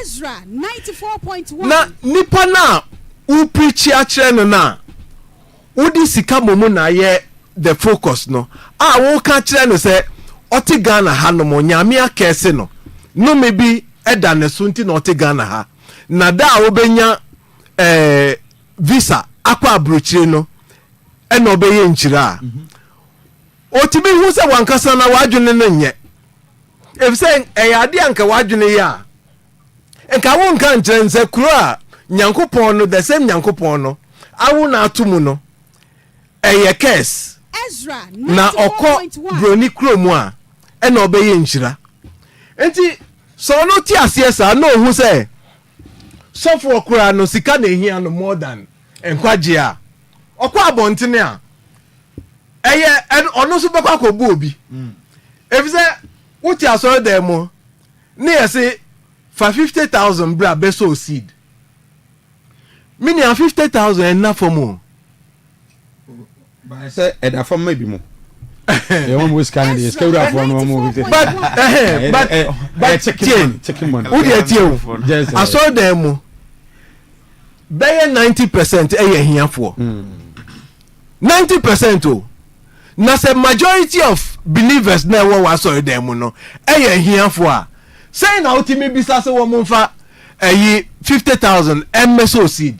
Na deɛ ɛsere wɔ mu kura ɛyɛ awerɛhoɔ wɔ mu ne sɛ ɛba fam saa bedu 5,000 ana 1,000 a na nipa no sɔfoɔ no ne body language ɛkyerɛ sɛ naba mu abu okay mu a ɛyɛ mu nya no sɛ mu wɔ ɛneɛ mu mfa 1,000 mmerɛ wɔho na kyerɛ sɛ enti ɛyɛ adwene bi leadership yɛ very very important nti yɛn sesa yɛ adwene asɔre dɛm wɔn mu a ɛbɔ mpa yɛ ma yɛ eprichi wɔ asɔre dɛm mu no wɔn mu nso sesa wɔn adwene na yɛn fa nkyekyere ɔman no. All right, hi Ezra 94.1 FM and of course Ezra TV nyinaa no yɛ gidi sɛ nyame ɛwɔ hɔ nyame gu so a ɔyɛ na ɔwɔ adwuma yɛ nyame ankente a we are alive because of his protection but ye bom paye no na ye hwen so ɔman no so no enema ye usade bo Nyankopɔn meka nkyerɛ sɛ nyame de mra na maye amaye nimdie no nti ade bo ha sɛ hu sɛ wei enye you don't need prayer to know sɛ wei enye wa wodi nema gu gatemu no we bo ho paye Nyankopɔn wo ho but nyame adoma ye brada National Day of Thanksgiving mia bebia na anwa so be kwai me colleague nyame adomo no na eye me mate school ona eye MCE fantastic gentleman ye was school nyare who say leadership odimu honorable Sebastian Obeng municipal chief executive bebia ni anwa so be kwai nyame eye adomo together with the honorable Bright Asamoah Brefo member of parliament for bebia ni anwa so be kwai also about the Thanksgiving no 1st July the Trinity Assemblies of God Church baby team no national team no or say reflect reset renewal for national prosperity reflect the transnet dwen ho pa brofo onti asama na nkyere wase reflect reset and renewal for national prosperity baby ani de no eba so nyame eya adom a ebenada we ya no past 7 chesese achekura 10 na omo apon ti ona bia obia no a very good morning nyame enka ho na bojuma ma Ghana bia ni so mfa ntoma pa infra now NPP issues. I say NPP for B school. Ebe church NPP for no. The mobile I am a partner in the ye. Then the race. Last week I think I promised the listeners no saying remember omo nipa omo contest no. I'll give them ubia MCR just mon fan to so me just 5 minutes me fanya say adwuma we. Na ye NPP ho komo. Nti over time on here na mon mama that profile of nipa no omo pese omo gina no. So NPP omo ye ho adwuma no. Party no kofoto mofo mo beto aba mo chiska eto aba wi anu anu no Ghana for no yes anu a next election mo ntoma mo ene ikini Japan crofo china no musia no mo to ayampia ade be chen na ba omi crofo to ayampia. I think say the two key figures are more MPP mo now are more pray for race no, they are causing more harm than good in the party. Do you agree with me? Any MPP won't come back. Mami na was view the team for sa topic we are very Ezra 94.1. The reason is me MPP ni. Okay. Na me the MPP at least almost 20 something years. Sa nkomo efa internal problems ayo no say kakra masua de kakra unu say crofo so jagum bebre o mu say problem ho de bia na me court program na ka so say MPP ni amasa susuma issues na aban asem de yasifi but ye kra na ye wo ye nan esu so jagum mo ye hwe sa de we de bia me ka me tianom ameka so ye kin de Japan so ye be o me so we brain tampon so eba onso di jadam ene ma kire eba nya asem ketwa na se obe pe bibi woye wo fie na ti sa se wona ye MPP ni a enye bibi wo hu bia so hwe 2020 elections e koi na wo hwe vote ai di BT NDC Ezra 94.1 ana so komo to aba na omo to aba na wo hwe di NDC nya di MPP nya ye now they be compare 2024 elections now over mom register say so much over no they pass 7 point something million pia metroba so they compare old 2020 then the pay say trouble is 17 million plus by 2024 no the pan say omotroba 18 million na say I increase and so when the pay trouble na the compare ni me no entirely it let assume say they pass 7 million no and this will move 2 million I be 200 be free mu what the kan one na still na yakokọ be si say e ya obi ni ya odi bi udi kan face say secretary ani sa ne mane man sa ne man ho me say MPP kwana sa de no de bia me kasa tia sa de no ye wo say obi o MPP ni me to win crofo ba me ho skewra be bayare skewra me be me ko school me we na me tua de ama no me MPP ni me ntua mfa ma mra ye kontro ba ene wo say me tam sika de ma na say highest bidder we buy we am 10,000 is my month 15,000 ekobasa na de yawo e hye omo wa akiri ni mu because me police executive member na ye be trouble na obi nye police executive member we DMPP to so many years if you could win 100 cities obi ba na say ye wanya kwanya be police executive member na ye command 10,000 me nya hwe e DMPP eche mabre emu me ko me ba na bia me ka kire crofo so we police executive member we constituency executive member men fa grassroots mo form na mo ni position operating for mu ni agro aba ye to ya NDC we ni bumi enya MPP for climate maka say mo man to ba no e bia mtum bitwam kruse se kompi be to ba nka bufo nka wo mu no e bia nka ma de ka be si no na mo to ne ahoma mo ma pertinent no o mo say ne ye ntuma NDC edimi ntuma MPP dia ye kora ye ntuma NDC ni nkofo be bre mi ntimi nkan me from me diske mo be to ba se me ba skewra me to ba ne ma MPP enti me ba me tum ma NDC enti na ma makura ide fa so na de na me kama asem no obi ti akurase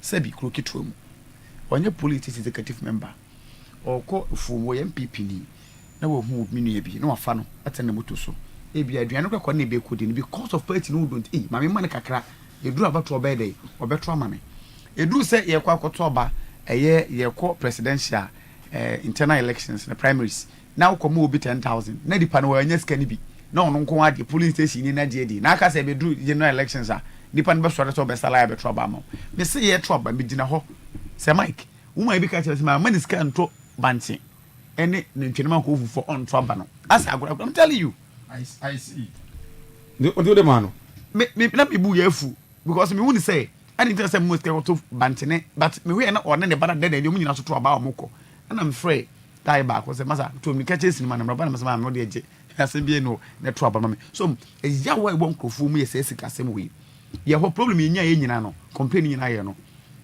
ye primaries sika epie man krofo tua enya afa no of nko ba bebrebe baby a tin krofo no say asa makoje 10,000 ibiji 20,000 nyina ibiji fridge ibiji nema ene boduru ha momfa sa sika no kono mkoto aba mam eno ena amasa nema we nyina ba ntimi amete ye kase ye ntimi ntwa kora na emum kwanya abefa so a wo be sa de meboa wo ba se be ji sika koto aba mam openly na obi ahu park so na ye chi sika man krofo na you say ya winning krofo mu and how do you so mom park so na police executives members is that what you think and no na ama ye beduru ba bia na ye duri me support it in any way but say party ni bi hia mo a kakran na de ko he say Mike ni bia me ka kire nkrofo oni ya kra wo ye won potemu iti man nkrofo to aba ma wo party azumi say wo ye waje party eta wani ase na unu bi to maintain na natwe man so wa say edu say ko to aba na wo ye NDC na MPP no ba ko to aba ma onko MP party ni nye ne hwe but wo hu asinti usuma abone ade to man so twa na na etwe on no bunti say Mike my memory back to yempanyifui me kanene if anybody thinks say well you're bigger than MPP the party should go form his own party and let's see so your honorable Kennedy Japan or Dr. Brian Champon or Dr. Belomia and you think say we are bigger than MPP party no what the wo na wo to me what the okasa obi ntibi nkabia grassroots no ntiase say eyedua we yesa ne nyesa de we ni nti opanyini fa dua si ho no mo dua ne MPP party no na eso aba na eso no se ne mai bia kan bomu kekere kekere ho a wo na wo fom na wo twen sa mai ne be aba ne be so no nya bia tie di no obu afu oso so say we ni we kunti wa fa sekan ken a wo twa na budua no ne mai mienu na wo soro no mo de ne bia ho no mo te dadadaw o mo te aba no so wo mo so me diri se nkofo tie o mo so be te de me kana se aba ne so a ne mai na wo soro no e ho no na aba no eso sa ya mango eso wo so enti sa mango na so a wa enjoy dada wo na wo fom na de so twen ma ne bere asa na wo je bia tie di no e bi kura abekokora bia e beta to fom kura na fa pro unya bi kura ni wo se mienu bia e wo soro ho mo ye kekiri kinchira banti no pinchire wo fa ekuma a wo di budua no e wo fom sa na ye party so wo di honorable Kennedy Japan chi wo di Dr. Belomia chi wo di Dr. Brian Champon chi na se wo adwe ye wo se Kennedy Japan wo ni se mpanyifo mi nsen Dr. Mahmoud Belomia o mo to ti MPP na the best way ni se ka chen se opanyini de aye ni de kochi party ni mi do chi because yen tena ho ma mese party no e ma he obi eni wono ma mo contest no so ti MPP party no woni mo panyifo aba party no ko woni mo contribute za kofo ayo party no o mo buy no mo kire me do founding member of MPP none of them kofo do mo je atwa so na party na bi du ne ya na me ya na ye nya YouTube no we dini nua time because of politics we de Kennedy Japan chi we de Belomia chi na we trauma ni we na we trauma ni we asem say obi ye ni NDC if you can NDC krompo ye ntimi no mo anye de ya na ye ni okọ platform so na me de bia na me kam sim panyifo ni do machi no o mo ka ho bi one won so about abe issue statement say wo di machi na also be di machi a men konko tena abontin ko du yatem ko twa yampia Jogata can be what is Jogata Ezra 94.1 no I'm talking about this on say begin wo say say o mo so far the problem ba omiane omo wana pi what I say obi ani gide ekoso obi ani gide ekoso no so wani nye ho dia bia abontin bra me ye statement na me de ko eba regional abre secretary so ko kan chiro so mo mistake e be demonstration TMPP pay for no because you were chairman team so did the next one is on no fa no what I say no no one fa no so on vice secretary ho no enhwe ni panenim o wosika ntidie o wosika akwatu party o nimdie chen o mo party no masa ye bra ofom o mo kontu kwa no osoro ha na ma mind this for no weapon it wo go na ko kasma no ma use sa weapon na de beat ebebo de ba ne e ko so no adai okay e de na so MPP ni mu na ayisi wo hwe Secretary Elvis okay o bi chimta na wo se o dia de o show ba ne ka say or show over youth organizer. Oh, okay. Oh, Thanos South to be Thanos South be Setreba Elvis. Okay. So be your galamsey or Bitum in Galamsey. Fine gentlemen, I know. Very good. I was watching show. So Setreba, we wish you all the best. Thanos North, eh? Yeah. So what are you wanna give about Thanos South. Thanos South. Bitum. I wanna okay. So how you give about? You do back hold young one. Okay. Yeah. Right, so I Ezra 94.1 FM Ezra TV. Afe MC Mama me bra Facebook Mama me. Yes. So these are the gentlemen now so far omo eyum ti some contest now. Doc, who's the first person now ho no? Kwabreje Japan.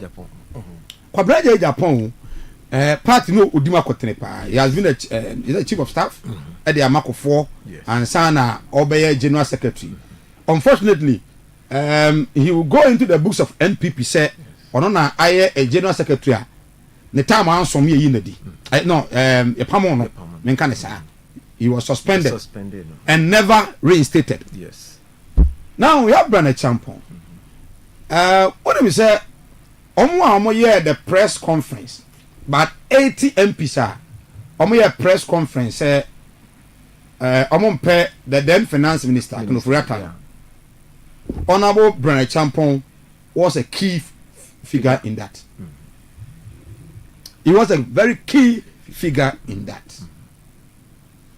And for the sake of the elections, no, I may not want to. Yes. Now we have Patrick Yabuama, one of the fine gentlemen. Gentlemen are all party, but Abia only wings. Was that Brian Ewo wins because Owiska. Yes. Eti nisika no to me boa party no mabebre. Na no da FMDC score hoyi. Bafu TNT. So obi aka bi man bia no bafu eti na Ghana so politics na ko yiska. Nti Brian na obi ebodin oboba emiensa o de Brian abem.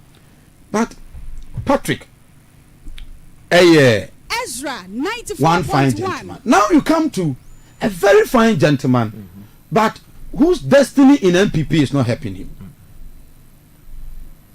That is Yenia Penny France Adenimo. Adenimo KNUS na no or student leader or KNUST or could MP or Mampong. A very fine gentleman. Always be no me nenusia na say me follow na. So this man and can na yesu sana na nanom we na they will tell you say they control me na no Thomas Rollins. All because the Rollins who affair.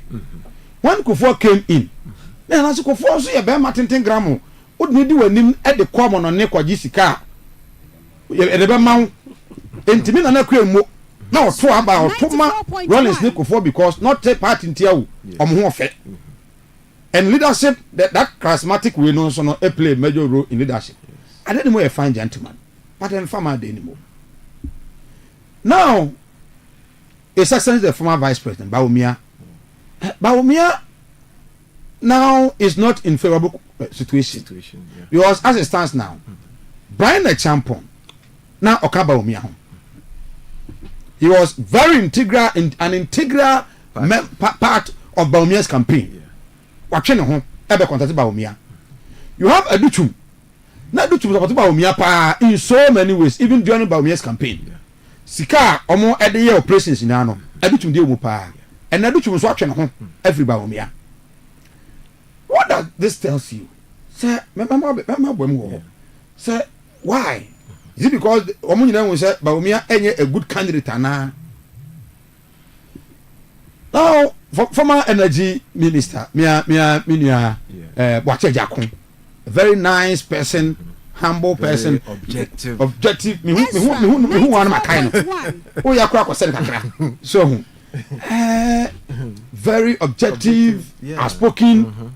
Where one of the party member, our Tana party, no match my party, no accord at least Nisi my party, no sa restaurant ya mobenya sa special delegate omodi kan koko 2E5 ni na no. It was his initiative. Party man who say this time Obe President Mwa. All the chairman I heard Makacha and say, Massa, Mwa as a president candidate. Beje party na party ni as a chairman. also umpe will be the president. Mame, the women fantasy from MCR. And then you come to the controversial man. Very, very controversial in the party. Kennedy Japan, I'm calling him a controversial because in politics, baby why you can't say, baby why you can't. But Kennedy will not hide it. The only can say, or can the public know, or can. And I think, say, if he's a Kennedy crowd, when this Mukuranwa, and they will not like him. That is politics, so young cannot cry. It is politics. Oh, yeah. So Kennedy Japan by a president. Now, Obi so and people know so are spoken. Now, never be no so becan. But Enkoye, he is one of the fine gentlemen. So a man for believe say when it comes to job creation, or the ideas not for that, and or the principle of discipline. That is what how people also see Ken.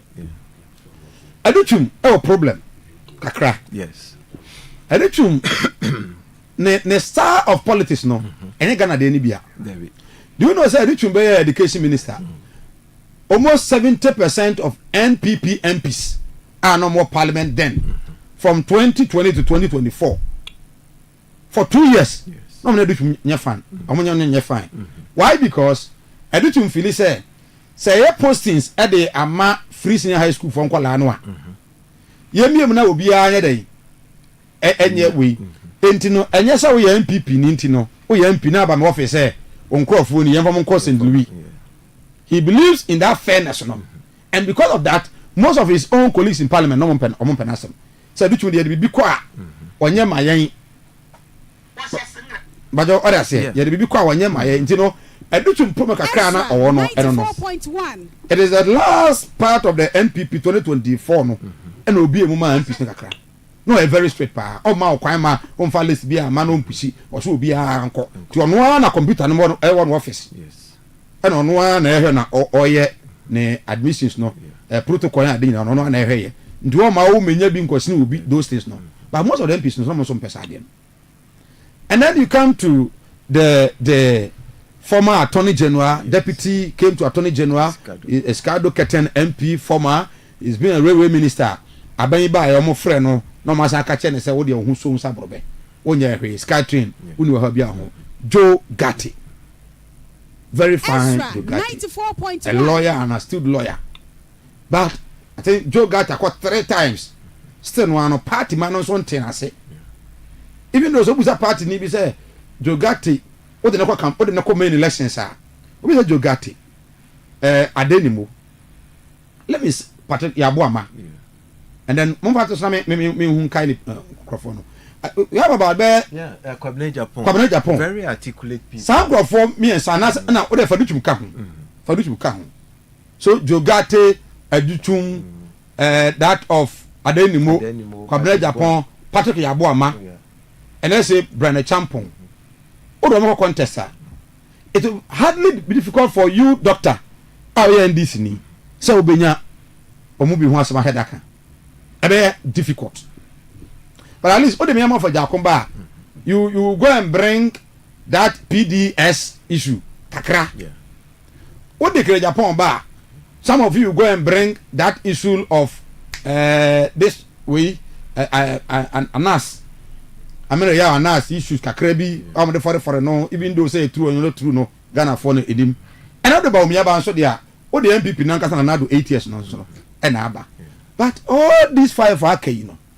Party for no so who almost say on meet me the party no. And I say Baumia Kennedy Japan, Baumia Kennedy Japan. Kofo to omofo. Say division and my party no co-opposition. The dija e ka ho. What do you hear this in the next 10 minutes no. Minti on so. What is the problem in the NPP? Yes. Mamu take advantage and won convincingly. Mintio. Okay. Obubo ebinumu a ofel say yenya issues yeah. O de Brian Champon be kan ho me feel say on there o say you know. Ne comment.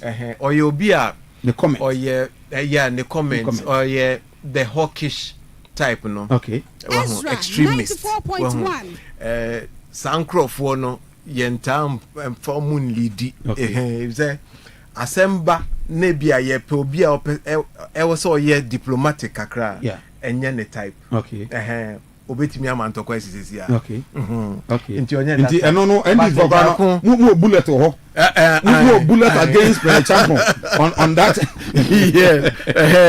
you be on camera okay but men started from the beginning well say amanyo semo ayeye ewo Ghana abesi mpempenso ayedru ejina seed bia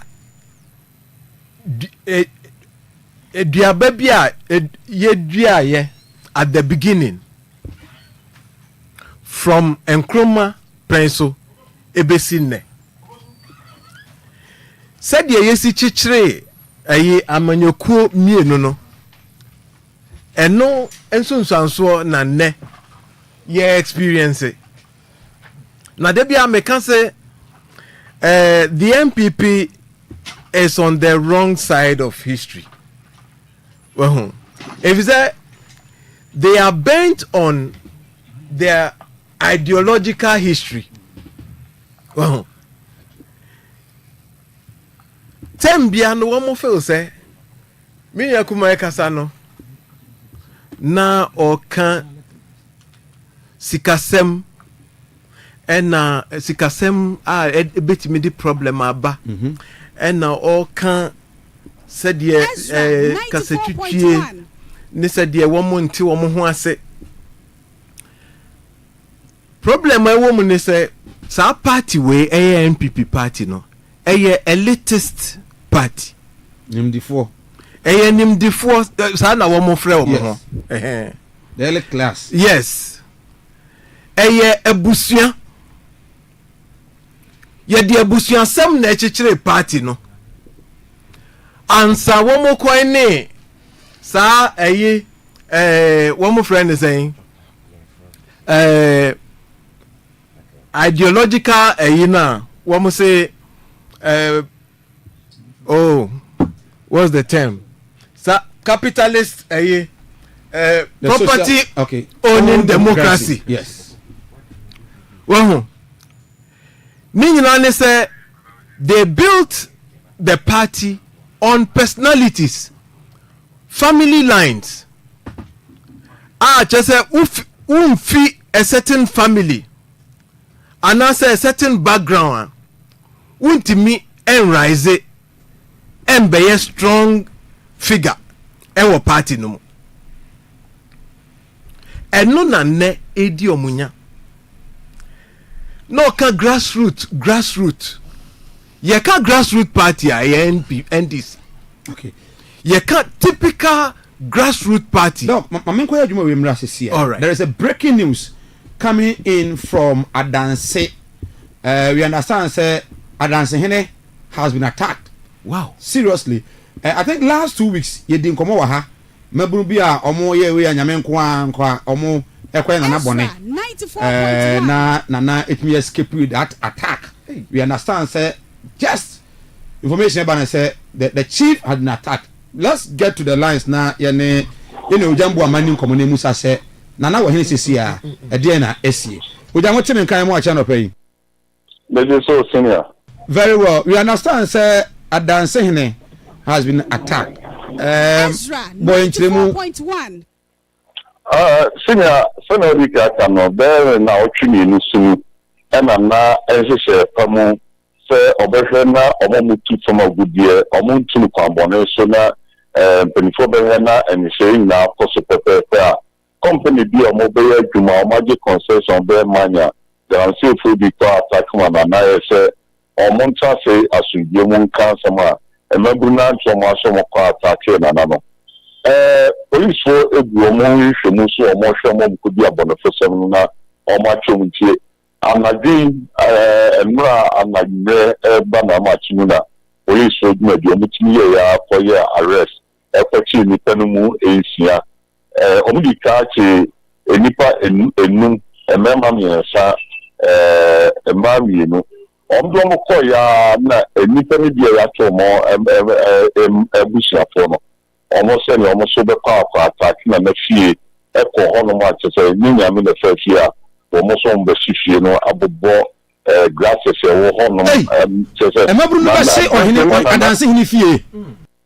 And then not soon the honor print to the bush of 400 and run Omoda Gramua, police also have no permanent Casay, Omobusu arrest, and what you have Sapunia, my point after Kamana in here, Ombusua, a Kisana Monty, Omogradia, Kronian, and Tinanama is in Tentum, or more from agency, or more Abitia person, or more Cano, or more actually in Efa and Yama, also. Teacher others and others. What is the actual problem? Because sir, I dance my hini ankasa. Ezra 94.1. Kroketwa hwemwase for kase. O my hini na no sa dance so nyina no. Ye galam se abeyet no. O my hini dia ebetu so. This is getting out of hand. Sir, ebi mu kra o mo no ebi o mo aso mu se no. Galam se kra o mu yedi. 94.1. Our mom koye eba omunya kurikuri di ochiruna hamu na na brase omomo omunye se na kama na eba no ebe ye na fa titi bi mu ama omunye adwuma ya no eno no monti ase bi mu de so anno pe some of peka no idea se na na munye ase be no so mu sore me no kana na mia ba akam some kan say no mbetete na na say ni onya kwa so be ni ni aba na we so some no ani nya nekasa ya sefen sesa we be maburu betini ayesa na ma we say bi sabe the police o me do bo ma ba so and so from police commander and entire regional as Asante South Command no omunyina kan bachima omo ba pro e ha so butu abono ba say so far the abusuani bia no empra obi a ho ye oba ba ko anana nyere oso no ebuo no de hwe no no da be on jenje buo ne foka no be on prayer that hubua aname no kase abeso mumu on make sure abe ma enkwa na wo no ma sama ano de enchoye se prase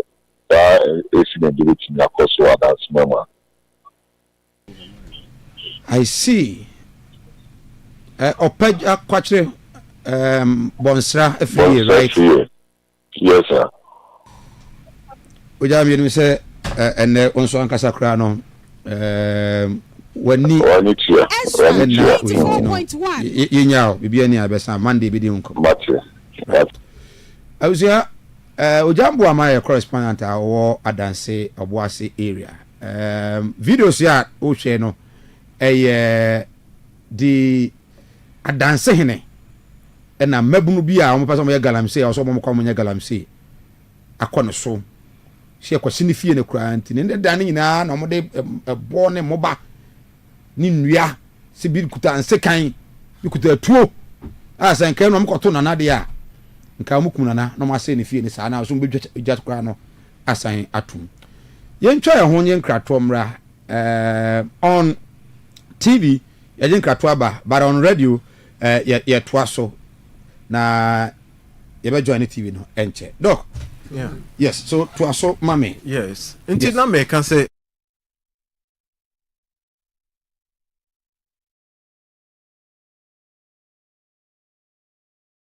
Janet is saying Ibenya Mrena Yedin Komo. In fact, me now be din komo on very interesting issue that a person would have been eba. Na the best solution for this country.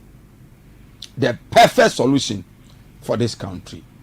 I am a Christian, my boss is a Christian, my family a Christopher. A Jumara Ejidini. We Yankopon di pa. But I no pay. Nobody didn't come obi. Nebusa say, can God change that? Now me betumi asesa de no ana. Me den this my Facebook Ezra Radio. The king of Eswatini, King Eswati the third, this week make an entry on my Ghana.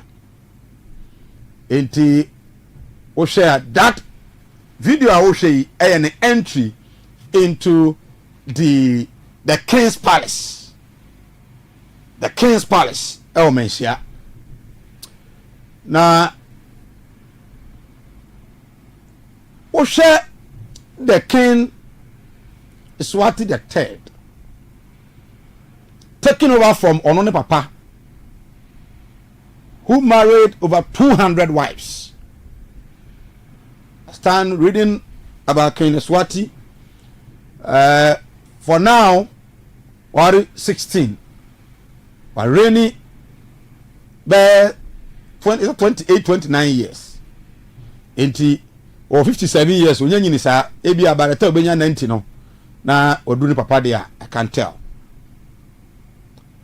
Oko Swaziland. If I know about Facebook, but here, but Facebook. Ezra Radio on Facebook. Ezra Radio. Oba me pa do comment to o hini wababe di be some and then all ende ne visit to Ghana ewo Kumasi Beko University. Be had Swaziland a papa de hine oye monarch said ya ka kire wono enti ukọ Swaziland a omo awoye nto aba enyima mpani enka se misusu se 8 years of Nanado NPP na nye enti ye to aba ayi obi ama ono aba bedi ade enti emfa mahama emra ene NDC mra Swaziland Iswatini yenye saade no ho yeah ene se ohne no a ebe prime minister o ma be set up the parliament na afi ono ayi ni chief justices na ni judges eno no population of less than 1.3 million ena omo ho in fact ya kasa elfe restaurants ne kasa elfe pa o wi ase a ohene yire num 16 na obi ayusubi. They share borders with Zimbabwe and that of the South Africa. Until most of the people are omo ewo Swaziland, Eswatini, omo ya juma ewo South Africa. Wo ya oba na wo kurom ho a eje so pa ewo oba nkunam oba enkunam ho enche mfama be ma so ni. It is a responsibility of the men to do that. In that city or in that country are more two major cities. Obaware oba ho a ya jew nantwie 18 tibie pa bi obaware oba okronum bia no nantwie 18 ena obetua ansa na wanyo oba aware se ohempon eyere ba ye hwenanim a obomusu okrom ho. They are permanently farmers. Kwaduma no mo ye no ho. Citrus na ebimu dia sugar cane na fi animal farms. Dia nantwie yam ponchen need those things. Nantwie dia ho pa. It is not a democratic state. Obi ntimi nkana adwene ho. And most people living in that area, the poverty rate no was sort of. But there is one unique thing about this king. There is one unique thing about this king. Even though say Omba kwa mo bia nche na adwene, but you're so humble. And I know about mensia. In fact, there has been a rich culture ya showcase. O share ebisa mo mame ne so moto we de ba ye jata. Jata de no de buy the plane no right mama me or mensia ne enra dinner course so any those things no. In fact, on 2 days ago when your opportunity to be there, many one of them din komo ibusa ne say who Ghana say the country is so lovely, Oman we are too lovely, and I say, so what are you learning from here? Or say I'm learning the culture. Okay, sir. I'm so okay. That is good. In fact, they are not permitted to speak to the media for even more than 2 minutes. That's what he told me. Unless ubenya the instruction from the king to do so. Where the third richest king in Africa. Wahini a owo sika pa yese baakum na odimu pa yese baakum yenu miensa na kosi edu a toso miensa. Parade bi ha me o Africa. Oma for no so sofa. Ha me pa. If you read about them, man for no sofa pa.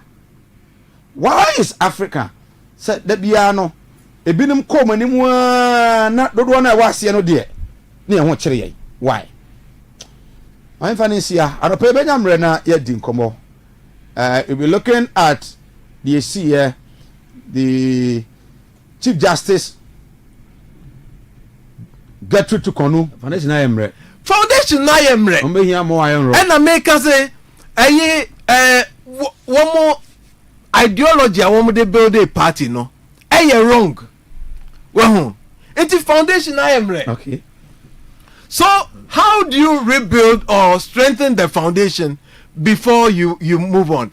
Me catch enne say 2028 na woman de omoni ato so a e woman forget it. If say 2028 and the NPP bet be a winning. Now almost say the NDC is going to be that there will be a very even stronger division in NDC. Because I say don't get here. Oh, I don't get here. I say don't get here prayer. NDC ya united. Julius Eba. NDC ya Julius ne I say don't get here. One more papa. NDC ya very united. I see. And the focus of the NDC is on making sure say Mahama be successful within this frame this time frame no. Yeah. The focus ne say Mahama be very successful because ye be campaigning on Mahama legacy. Okay. So what you say? Inti NDC ni bia o te sade na ase no. Enya ade a oko create internal conflict for the purposes of winning a presidential election. Dr. Damwa is a lecturer KNUST, a member of the NDC, and of course, professional groups are Ashanti region NDC, and a president. Dr. Medasi, my minka say, from next week, there's going to be a bigger announcement, and of course, I'm proud to be associated with that.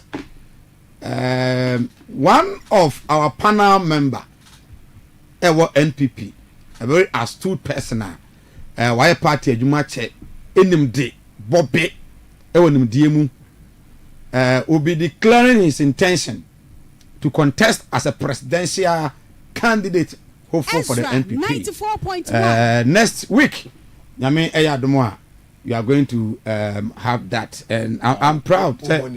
Oh no for now me but a panel member. Okay. Or a regular panel member or Ezra TV Ezra Radio. Why party adjuman for so many years. Our contested party elections ni bi onim de. Enkwala fan in some what te wo mu e Ghana ha there are more than 50,000. Why ye adjuman party so adjuma party research in the country no ebia or mubi. And maybe add one also to the lives of Jogate, the lives of the Deni Momo Eka say, Omode Omwa someone said that anyway. No quite a minim dear. Minim Ebia na Ebia. I don't know the Ebia Ghana for Bekafana and this for bit mania. Ebia na skumu ho. Ebia. Mama Chairman Doctor no pomme pra Akwaba. Doc Akwaba. Adama bia boko de. Erade adom ti boko. E da nyame ase. Me can the person I hear him said next week will be declaring intention. Na me dem say bia oni asem bia na have the producer can say be an school ho that answer crack can be another doctor one can Ezra 94.1 be an back or be an school ho na bia Oma commentary be but minya hunu de no hunu say dia hunu but you know you abide by code of ethics nti menyi ni say I mean lecture be ya de bia ense emphata so on say a dean title lecture no what they call the olden days more your friend baby Bologna Italy honum na nimdie no e sha ase ye nya title no lectures and others now at that time clergy so on so for no mo ne omo clerical omo na omo ye lectures and nuntina say ohwa ye graduation ana say convocation is ani ne mano I mean ye she gown no ye friend academic pomposity o share no say you are going back to your roots because some na lectures I mean asofo na ye yi omumu baako say o ma represent na onye vice chancellor you say primus inter pares Ezra 94.1 into say o ye lecturer I say we lead your life no it is sofo into no me show the history say that I mean history no say opa kuku ready Margaret Mensa Bonsu who is now a chief justice and Paul Ifa Oma I mean a very nice book on that on the history of universities general short brief now before Ebana e din come on National Thanksgiving Day that solve Ghana's problem and then the issue of the NPP issuing in NPP I say more party no is it still attractive? Why not so on say party bia no go through challenges so on say party say ulusu abato na enye easy emra I mean NDC winning elusu with a wide margin 2016 anya easy amomo go through challenges bebre ebem kra ka say NDC no gu but you hu ya pena na I mean Omar revamp asansuaba in the same way no obia obeka say MPP agubia na unim dia oka nemo party no elusu no ye be go through challenges kakra na ya build a strong party na yes asansuaba enti etiefo ene omom ye MPP fo nyina enye krado say MPP ebe bounce back na menye correction kitwe President Kufuor served as I think if my memory serves me right deputy for local government under Ezra President Jerry John Rawlings but one served for a long time briefly and on one it decided I mean onye comfortable and on one resigning and that brief time it could not have informed his ideology so much so on that the property owning democracy MPP believe in Ghana I mean it is working I mean several people owns property now concept no and say concept no the manka ideology no manka say from Ezra I mean no the fact say under him yes and on a boy no man views no it gave him that credibility. If said Rollins was very much loved by the people. So OKATAKYIE Junior Jesus. Exactly. But yes, but they needed change. So they saw in him the right person. And he was part of that government. It was easy to now I mean what I'm saying is President Kufuor had his credibility already. And when a man is attractive, a man, I mean, President Rawlings, and yet the other way out. At that time, I mean, what Bob Bradley became was also, I mean, MP Crowder. And you know, the man had lived. So, Now, as a property democracy, any NDC for, socialism. I mean, ideologies mean Ghana has say the UP tradition and the CPP and the CP tradition. NDC for the they did not have tradition. And no any fact. So the CPP tradition led by Dr. Kwame Nkrumah started with the first republic and a coup d'etat cutting off in 1966. Ezra 94.1. So Dr. Kofi Brifabuzia started the second republic no. Far no from 69 to 72. Now on no time and you who the real value of property owning democracy. On no period and Crawford to say I can't appear minka a painting Songo Lagoon any BA Mensamo any great men like that springing up because now omu believe in the property owning democracy and such people did very well and you could deter truncating and Kagana your generational businesses be but could deter and a break into no true self property own democracy no and yet evidence show until 79 we came under the Third Republic under Dr. Hilary Mann and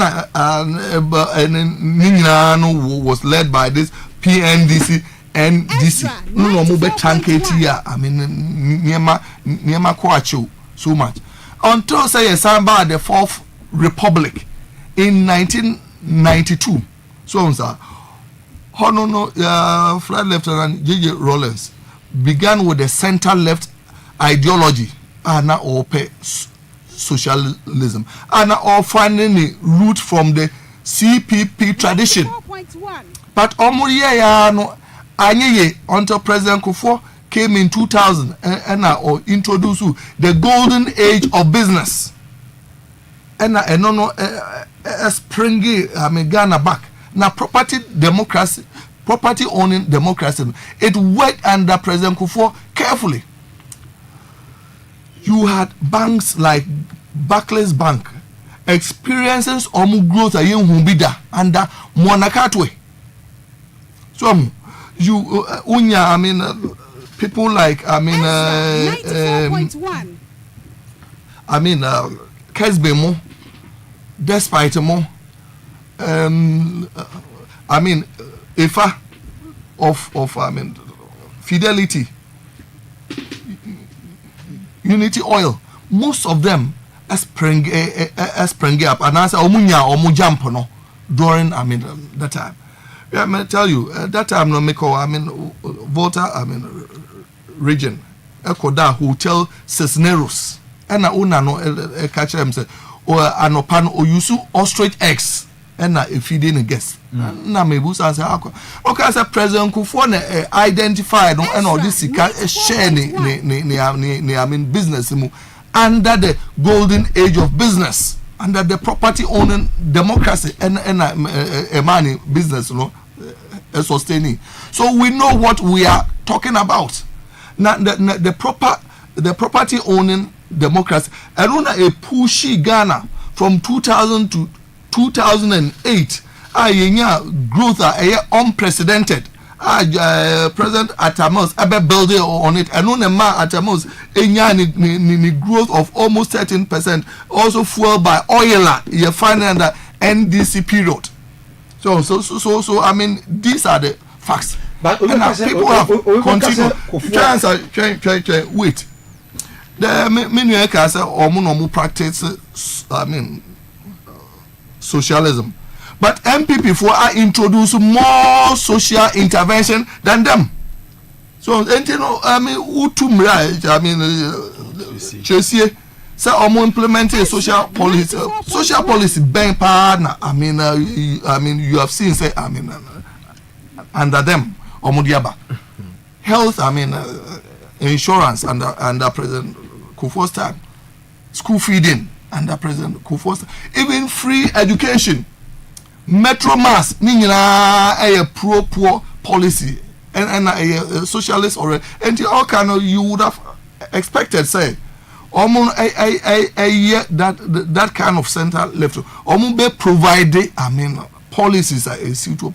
But who me share who pro-poor, policy be I feel that this new government they are fine.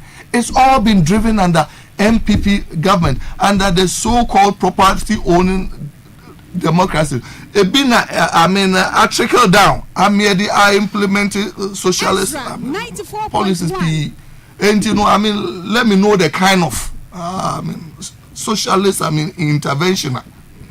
And this if we have propaganda so much. There's virtually none. Okay. Now maybe from where you sit. Man benda da kofo hu no say sika sama on be a party no mu division kasa twitwie and ama party no as I said nanu yagu ase wo badwumi. Yes. From where you sit, do you agree with him? Yes, I should say your greatest challenge and I say because a threat. I party say monocracy. And I say monetization. I did be a year na I was sika tattoo. I know the more party be and MPP because beja to my and this and so if you see almost share until say almost album no almost expanded kakra. Now almost expanded into what extent has it worked? I don't know. But I'll say try now solve that can. And some of us were proposing say and can delegate system no maintaining. But obi a work card biano yema N2B card bearing member. Na say even crano say onye card member but area honum obi betime dance say producer and say Mike oni party no na ehwibom ekoba adwuma de anka yema N2B enka no be reduce monocracy no so much. Nanka party no yen running no as a business. Ebia area polling station honum enipa be say 600 and yen register na yen pay omo ye MPP members. Utiminya at least 200 crown unim said this 200 are your members. That 200 no yen dues. Enya de bia does a token e bia 5 cedis each person. And this unya members are omo betu I know na ebeche your active members. And you do say to aba MP ma omo nyina N2B. To aba president ma omo nyina N2B. And to that aspect no ebeboa ama party no wa rejuvenate new people and young guys like your vibrant producer will be willing to join the party. So if it's almost contribution now one more leverage say utuadia edu honma enye delegate nkwana ebeto enti say assume say woni wetima register edipa 600 na say omu nyina eto aba at the primary level ebe difficult say nipa base nipa no base no who at least be 200 or every polling station. So count numbers no boma very large. Be boa na monocracy no every holo. Na yen so no yen san so entu ye hofo. So Bible no kra ka se ma onipa nso ne ho hwe ansa na wanom kruwe ya no. Na de onuma no mra ense no onum de atemu eba onu ane ho so. I didn't know yen decide as a people first. Yen enko tuesika ma ubia because we want to serve, and in service no I don't have to pay. Na almost or more I say hono enso ntimi enkase. Yen so yen nye ubia sika transport kama. But kofa phone bra, kofa we bra no. Yejai.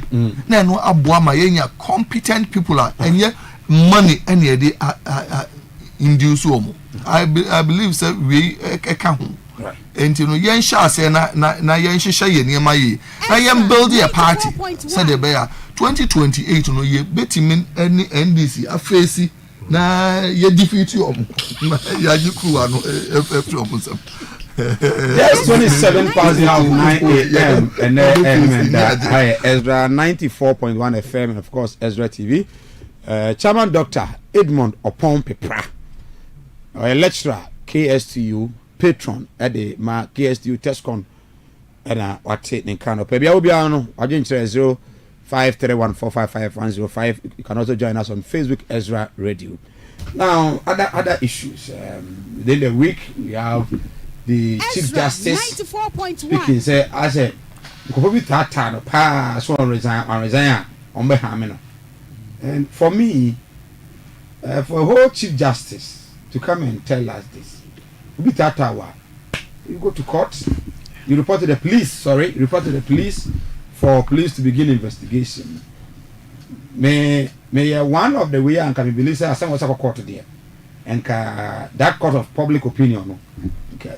But Chief Justice who said she is being treated unfairly.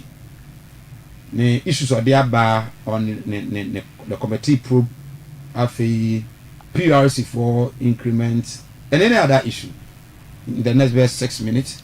I'm na my boss Siano be remo very Doctor. Excellent yes. So utin my work my main count to IBF Dr.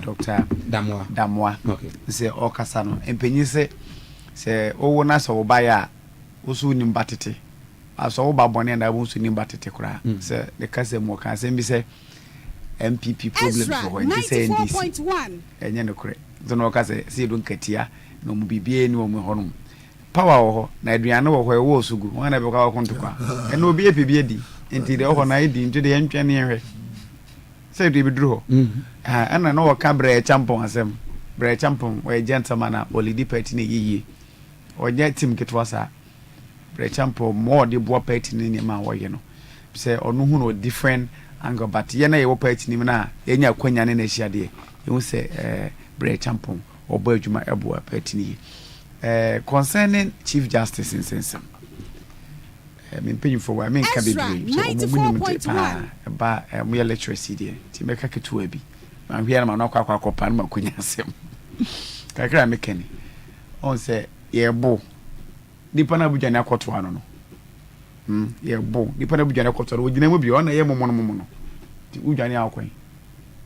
You see media no wa ma media ama me kama Ghana fu nyina hu de ekoso. Say they walking. Now I shall say been producer at the betini trimu pool. Now a free man. One in immediate no. But we all be kind no. Ama Ghana for nyina. I away. So be saying na air cost of her. Ghana ne biana meka. They say emerano. Inimu mrapa. But if drew politics ne say mafia wa. Ne de mrana to nchen. If you need deal with the political weapons. Ne jai I can say laws na. I say use ama mrano. Weapons to the age man in you should be.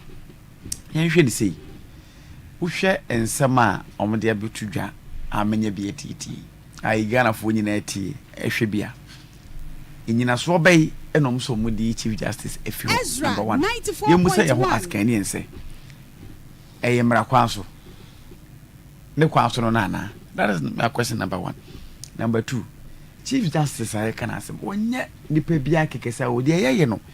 Ye de ya mamra no ene wo man ni nyina na ekwakure baby a sabi enkrofo hwe etie Ghana enkrofo hwe esusua ye nti ya to oba na sa aban asesa na sa aban asesa nti yi Chief Justice enfi honom tirimu pobai edie nti me ametinchen ya me muse me MPP ni nti me so me dwen se da bi ene a political mafia meanwhile as we speak now ye nya Munti fa concrete bibia meto wo say ade we ni butaye we senti eni Chief Justice if you 94.1 me say meka keto bi afutu enam de me de betu enuanom NDC4 ene His Excellency John Dramani Mahama hwe mpanyi say de podua anka na ntwieto no enka konfo nsem da na ade bia ye no ye hwe say ochena obetwa so aba ene NDC ne ba bam na nema we nyina ekoso ye tro ba wi nema bebrebe na akoso I say ye hante MPP P4 Chief Justice or MPP ni oh chief also MPP no the point is meba Chief Justice why na appoint no to the fact that she was being appointed by Nanado not just or MPP ni no not or MPP me say me MPP ni amete me hu ni say say no ya appoint Akufo-Addo former president so by the special prosecutor was appointed by Nanado. Okay. The Shrag Nanado. There are a whole lot that you can mention them. I say yes the Abano the Ukuru tunu ni emia the Ukuru ntu bi antimi ko fa nsu ade fa tata now. She say ne de na aba na ye ka. The oboboi enche na omo ayi wo mo afiri honum no. And aban we ban panyifo ayi wo mo afiri wo ejo mo de bre afiri mo nsem no ayi appoint wo mo no. Obitima kan untimi nkan. No say bi ho de sanity. Eno no ehia court ehia hunu na bia. Okay enyama atie fo no mo nkire ene say Mike unimde.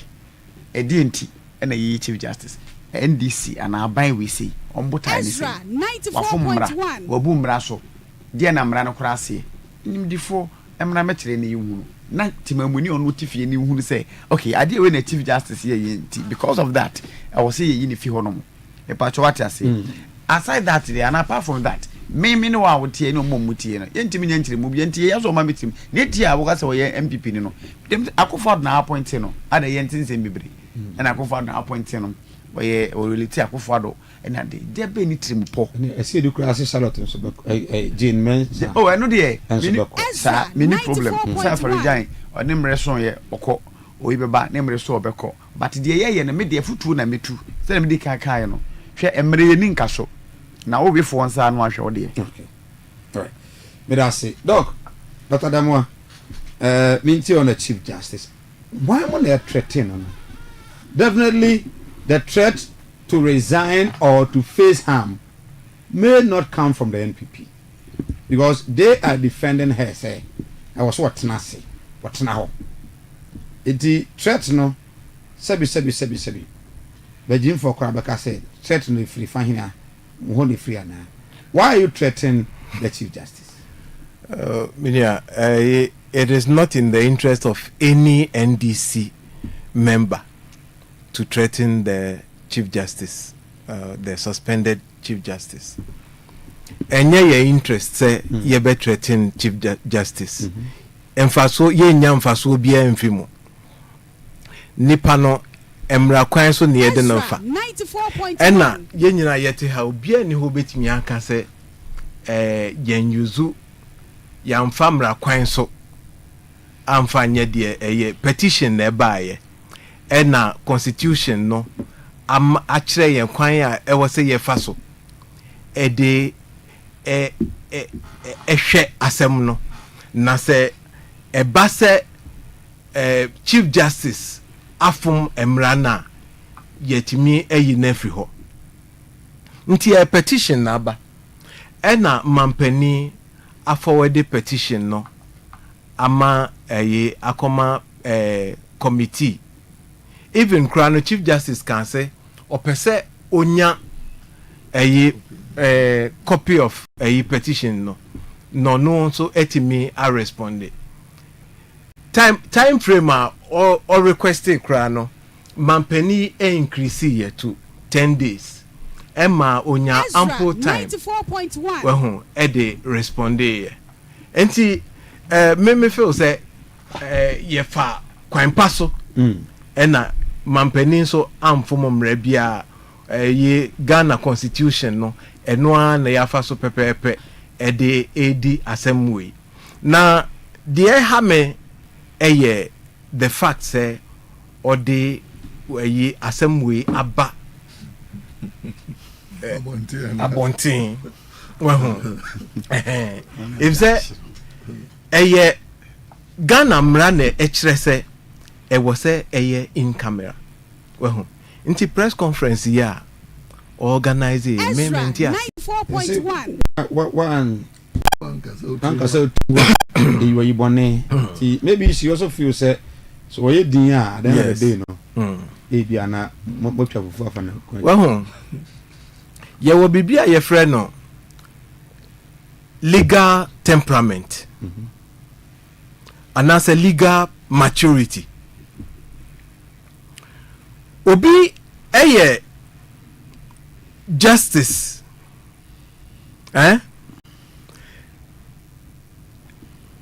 Obi high court justice, supreme court justice yemfa say supreme court justice or power of death or life over any citizen. Mene uti hey se me hu kodi mremu na yedi asem na medi for Ezra justice etimi sentence me ma yekume obetimi akase yenku nipa asimasi ni yekun yemfa ne ho nche ne yede ho achew. Even Bible mu kra no ye ka se ma nipa da se ni ense se obu aten no ye wo exception se ye wo nipa ye de mra na hye wo nsa se ye wo na wo se wo yes adwuma no. Okay. Enti oko into service no anasa sa profession na you are supposed to adopt a certain attitude. Well, onye ordinary Ghanaian citizen no. We a chief justice. Ezra 94.1. We no be via body a utimika so onko dem 10 years. Obi ni an obi ntimi nka hwe. Yebe ko appeal. Anya adwuma na chese wakodem. You interpret the law. Exactly. Emran the NTS ina. Wow. Enti wankasa na utimi etna asem so ma judgment no se ohun ba asem a wo se utimi ma ohun kwan na yede wo fam ran mu sa pepepe okura na so dia da wo so kura no chen any ordinary citizen. So na dia me ya ne se mami the drama and afi ewra scene num ade a yesi eye kukua na yesi yenye no mu no enye for obi benefit, personal benefit o a protective one a we chief justice no and a protective body no eye judiciary no ankasa. So if say and say yes say judiciary no image in public 94.1. It's very very important. Na mami osi baby ayedi asem no o kai say 40 years ago e hono mo na ne papa ne ofa o se den e ho na ye ko chichire asem bi ediku no na ote hokora bi on na nete ofa adapt no say ne ba no no nete wo ne ku no yes nti no mo de ne ko we na so okay memories eno yes and esa nyamra minia enjamra wo ho ena ade e wo mo nso ne se sa na wo dwene a eni ese won deserve so be yes chief justice what dey dinti abeka se ane se mami person o kire se obia o ayi in one way or the other no oye linked to the revolution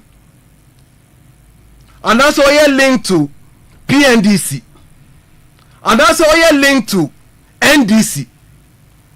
Enti sa obi ti se wo won't be in control with emotions. Now feel say sadie no ewo mu a tembia no o kai ya obi a anase bibia ye de eye wo familia send this ni bi backward e di asem backward a say na obedi na asem asem wa me cannot hear. Okay, yeah, very serious. Very very serious. No, so say hono duru wa na wakai on the trauma ko mu that time ono a ne papa anano wo for ne te ya be che no akukunu na hono mo san wo kan asem no na me challenge wo ne say my challenge was that anya dan na obi e bi kwa ko wi abode o de ne ba adum ana se keme court wa yes e bia keme court ho no once upon a time otwamu okra bi kwa na aka fa na so ho yes do duru ha no so yembe hye no but being at the keme court no on me kan just because of bi to me henti no ha na ya mo baba na mbedi ma asem no asem duru ha na me kai say na ye ne saade a mame no wedi ho no nko na me problem mame no wedi more than 60 I'm say 63 years old onya akwara emotional onim the friend emotional intelligence yeah well onim say e was say ye separate your personal feelings well onim said e was say ye separate your personal feelings from a national duty so okay you can say even kra no ye ma ne spouse ho kwan Emma no maho. Well, yeah.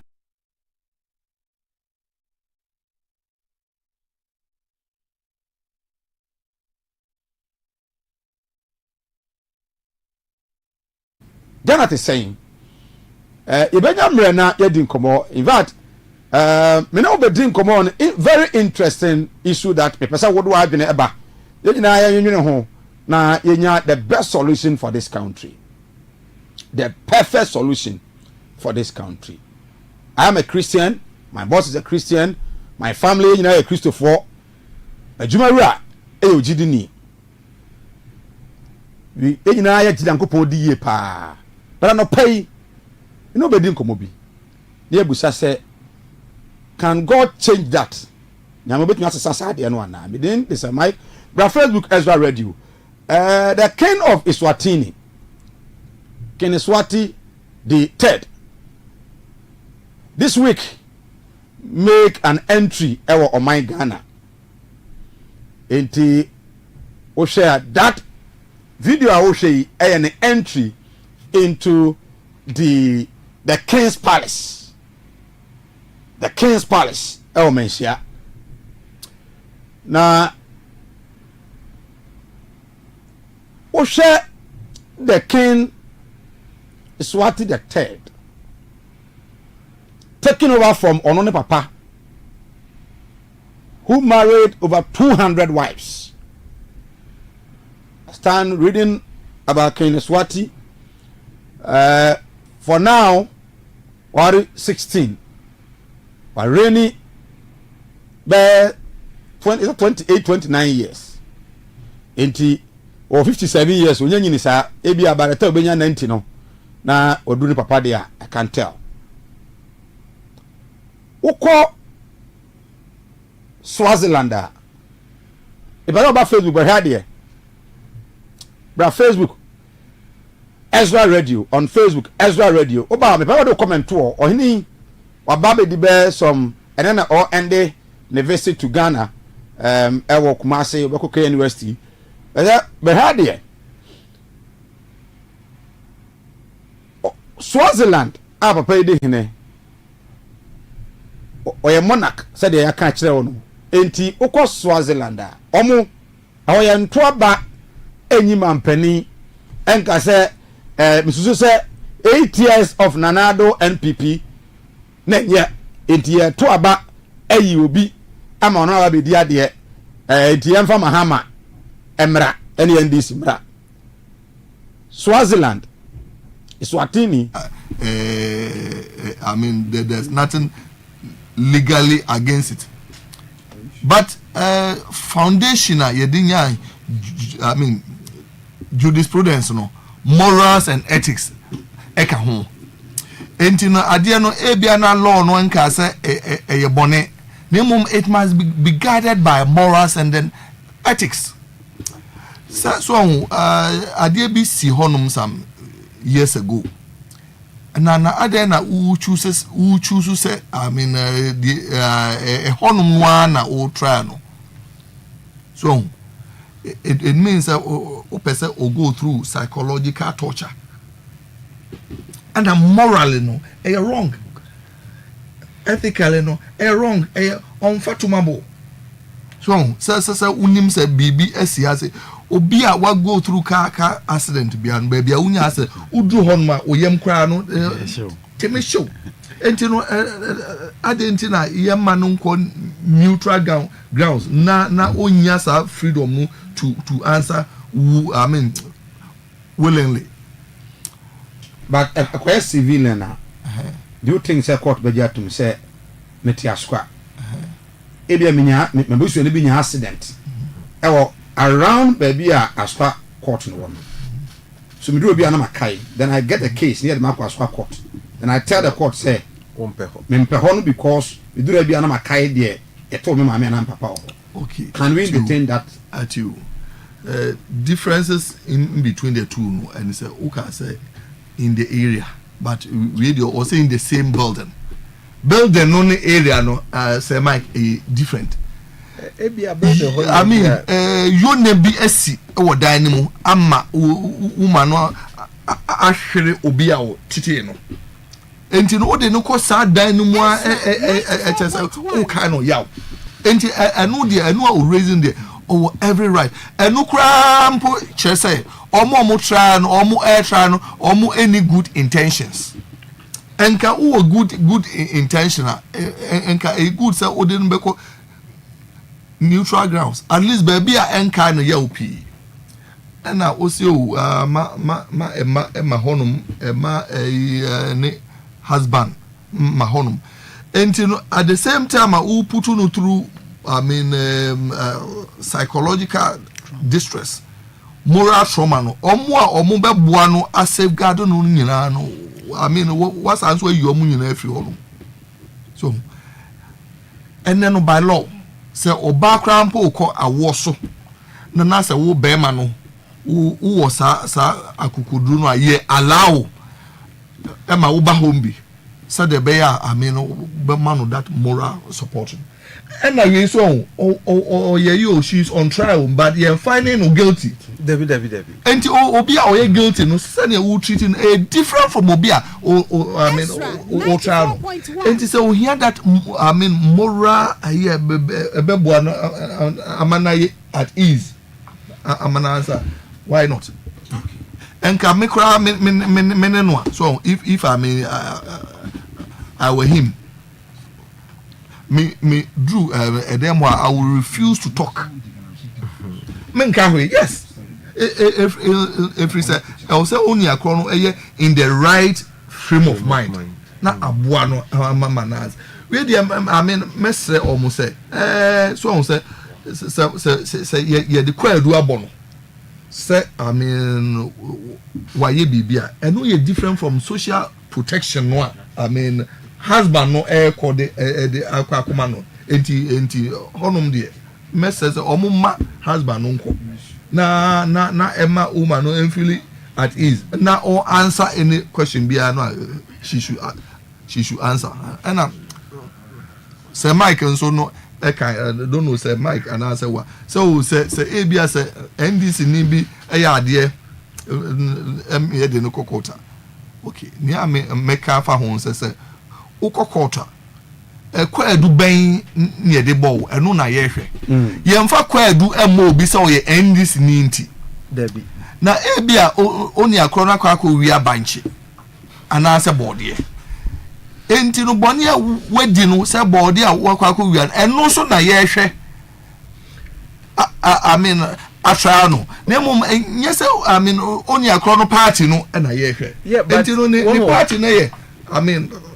secondary but you fancy woman say a dino more to nanu woman or say BBS was a dining and you know rahon man in yam shino say Mike and ye area on more they're very room and you know just say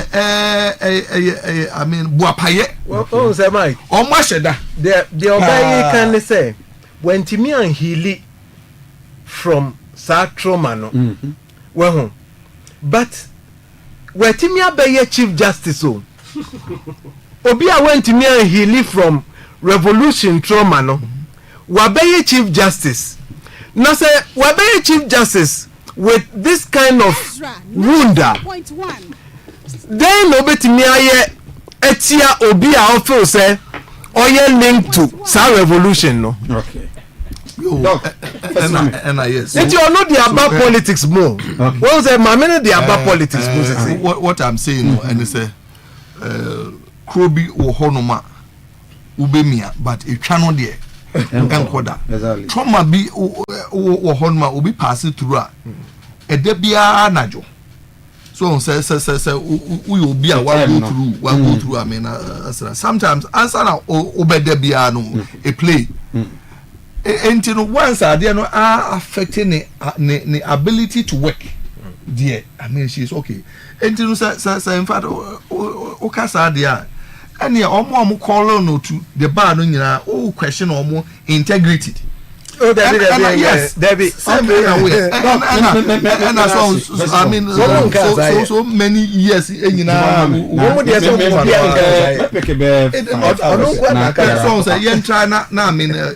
fair. Woman or a human being first. And sana prejudice and answer baby I would no second. I did be no here as a human being no I mean me and farmer. Say or say a damn one M1 odu hobia na near much change I mean venue no man. Or say or here husband to give him that moral support. I don't know. Answer me. But I say, last one. Me kai say, I mean, some time ago, na court try na kunedu ajimai. I mean, Rollins. Anytime I call court be a JJ, eko honum to give him the moral support. Nay, in camera. Debbie, it's a different context. My song in camera no. And just ma obia ma ho. In camera no yami adama next week me pese ya dey we pa next week the National Anti-Galamsey National Anti-Illegal Mining Operations Secretariat enra omo etimi alonche ama endei omo ati committee no made up of the Dr. Monebo Amamo and that of the Minister for Amakofi Bua. Yes, who have one says Honorable Amakofi Bua say party NDC man come between Fati Galamsey ni pa. But some man na because I've known him, he's an honest person. Now a committee has been set up national and I believe that with this National Anti-Galamsey or Illegal Mining Committee no Emma Kwai ma obi sorry in the office in Tuka say ma kwa ha mama mfo nyi gem kofosika illegally ebi aban no kwani mo hwe.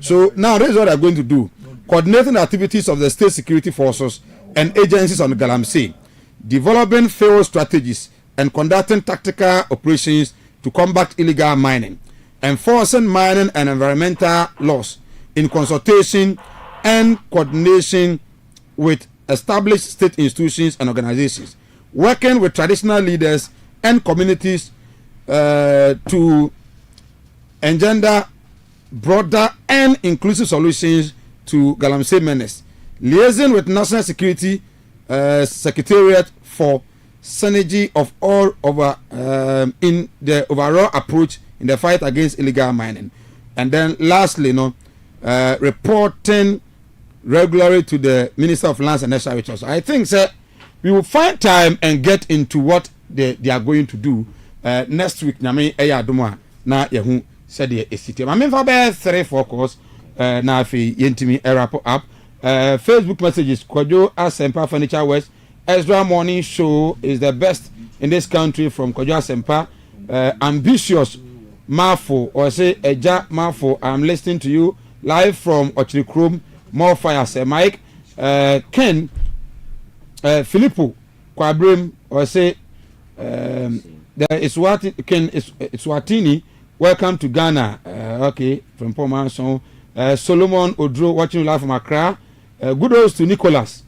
Eski watching live from Bechem, Tano, and then others. Okay, yeah, be 3 course now for wrap up with the way 0208-340-412 055-8620-300 055-8620 300 and after 0208 340 2. A bit of course. Okay. So understand say production say into me yeah na wrap up. So kudos and thumbs up and come the minister. Many on our people are you mapping. I've worked with him. I know the kind of person I yeah. Enti so when me am fighting legal man or Ghana has here. Na nyo no. Okay. Do. Some want me am fighting legal man na nyo no.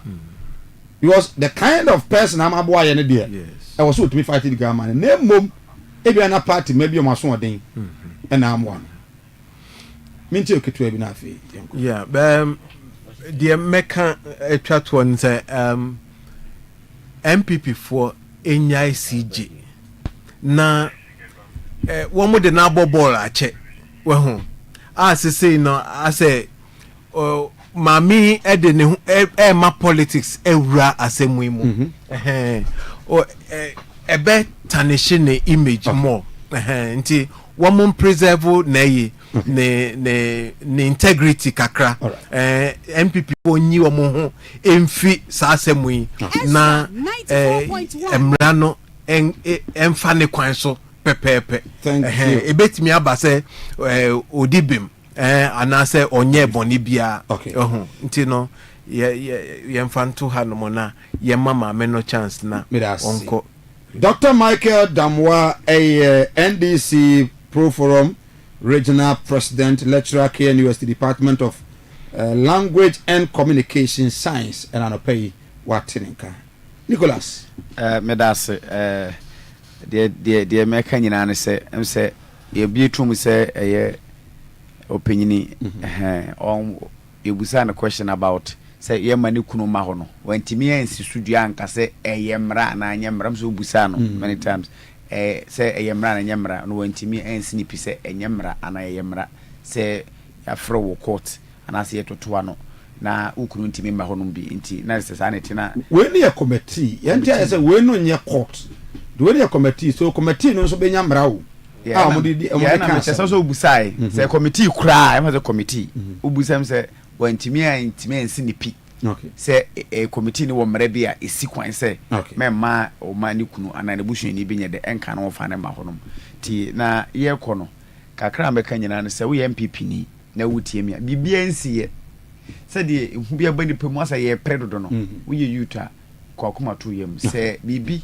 ena obi de ye wa free party ni ma bra na sa ye sa mum ne ye nyina enso MPP na de po say mam kwa match aso to ya so okay yanko okay Ezra TV am say be chim for dem say no munyina agumo mo hwemo Pretty Prince o be chim Tano South and on a former MP honorable secretary also so show o asem na communications director Nicholas o show ni obi a o hwe tapafa of honorable footful pon se menchiao yeah ono ye hwan Ona was from Pon and on a budget my prempe no ye MP. A contest 94.1. Or on a degree that me nim the ba na me support my prempe.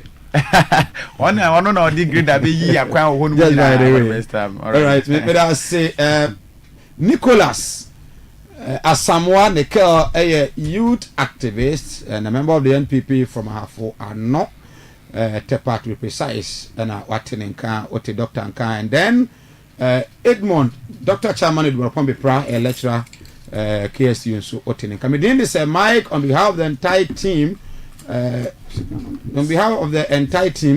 This year, actually, be a Atabwa D Nation, Oko Jamai, Alfie, George, David, and then the hard-working MCR, Opoku. And remember, the leader of the team, the legend, Reverend Denabako Fia Santini. You know this year. Have a great weekend. Me sorry, we call a year. We call it back. A Josso on you and my classmate Eric Compios at a form T free her classmate for you na ya ko na ko jam yenu no ene abusuan nyame samo na onkamo nyame ya domo a ajuada e be sign until then have a great weekend. Enjoy the rest of the programs.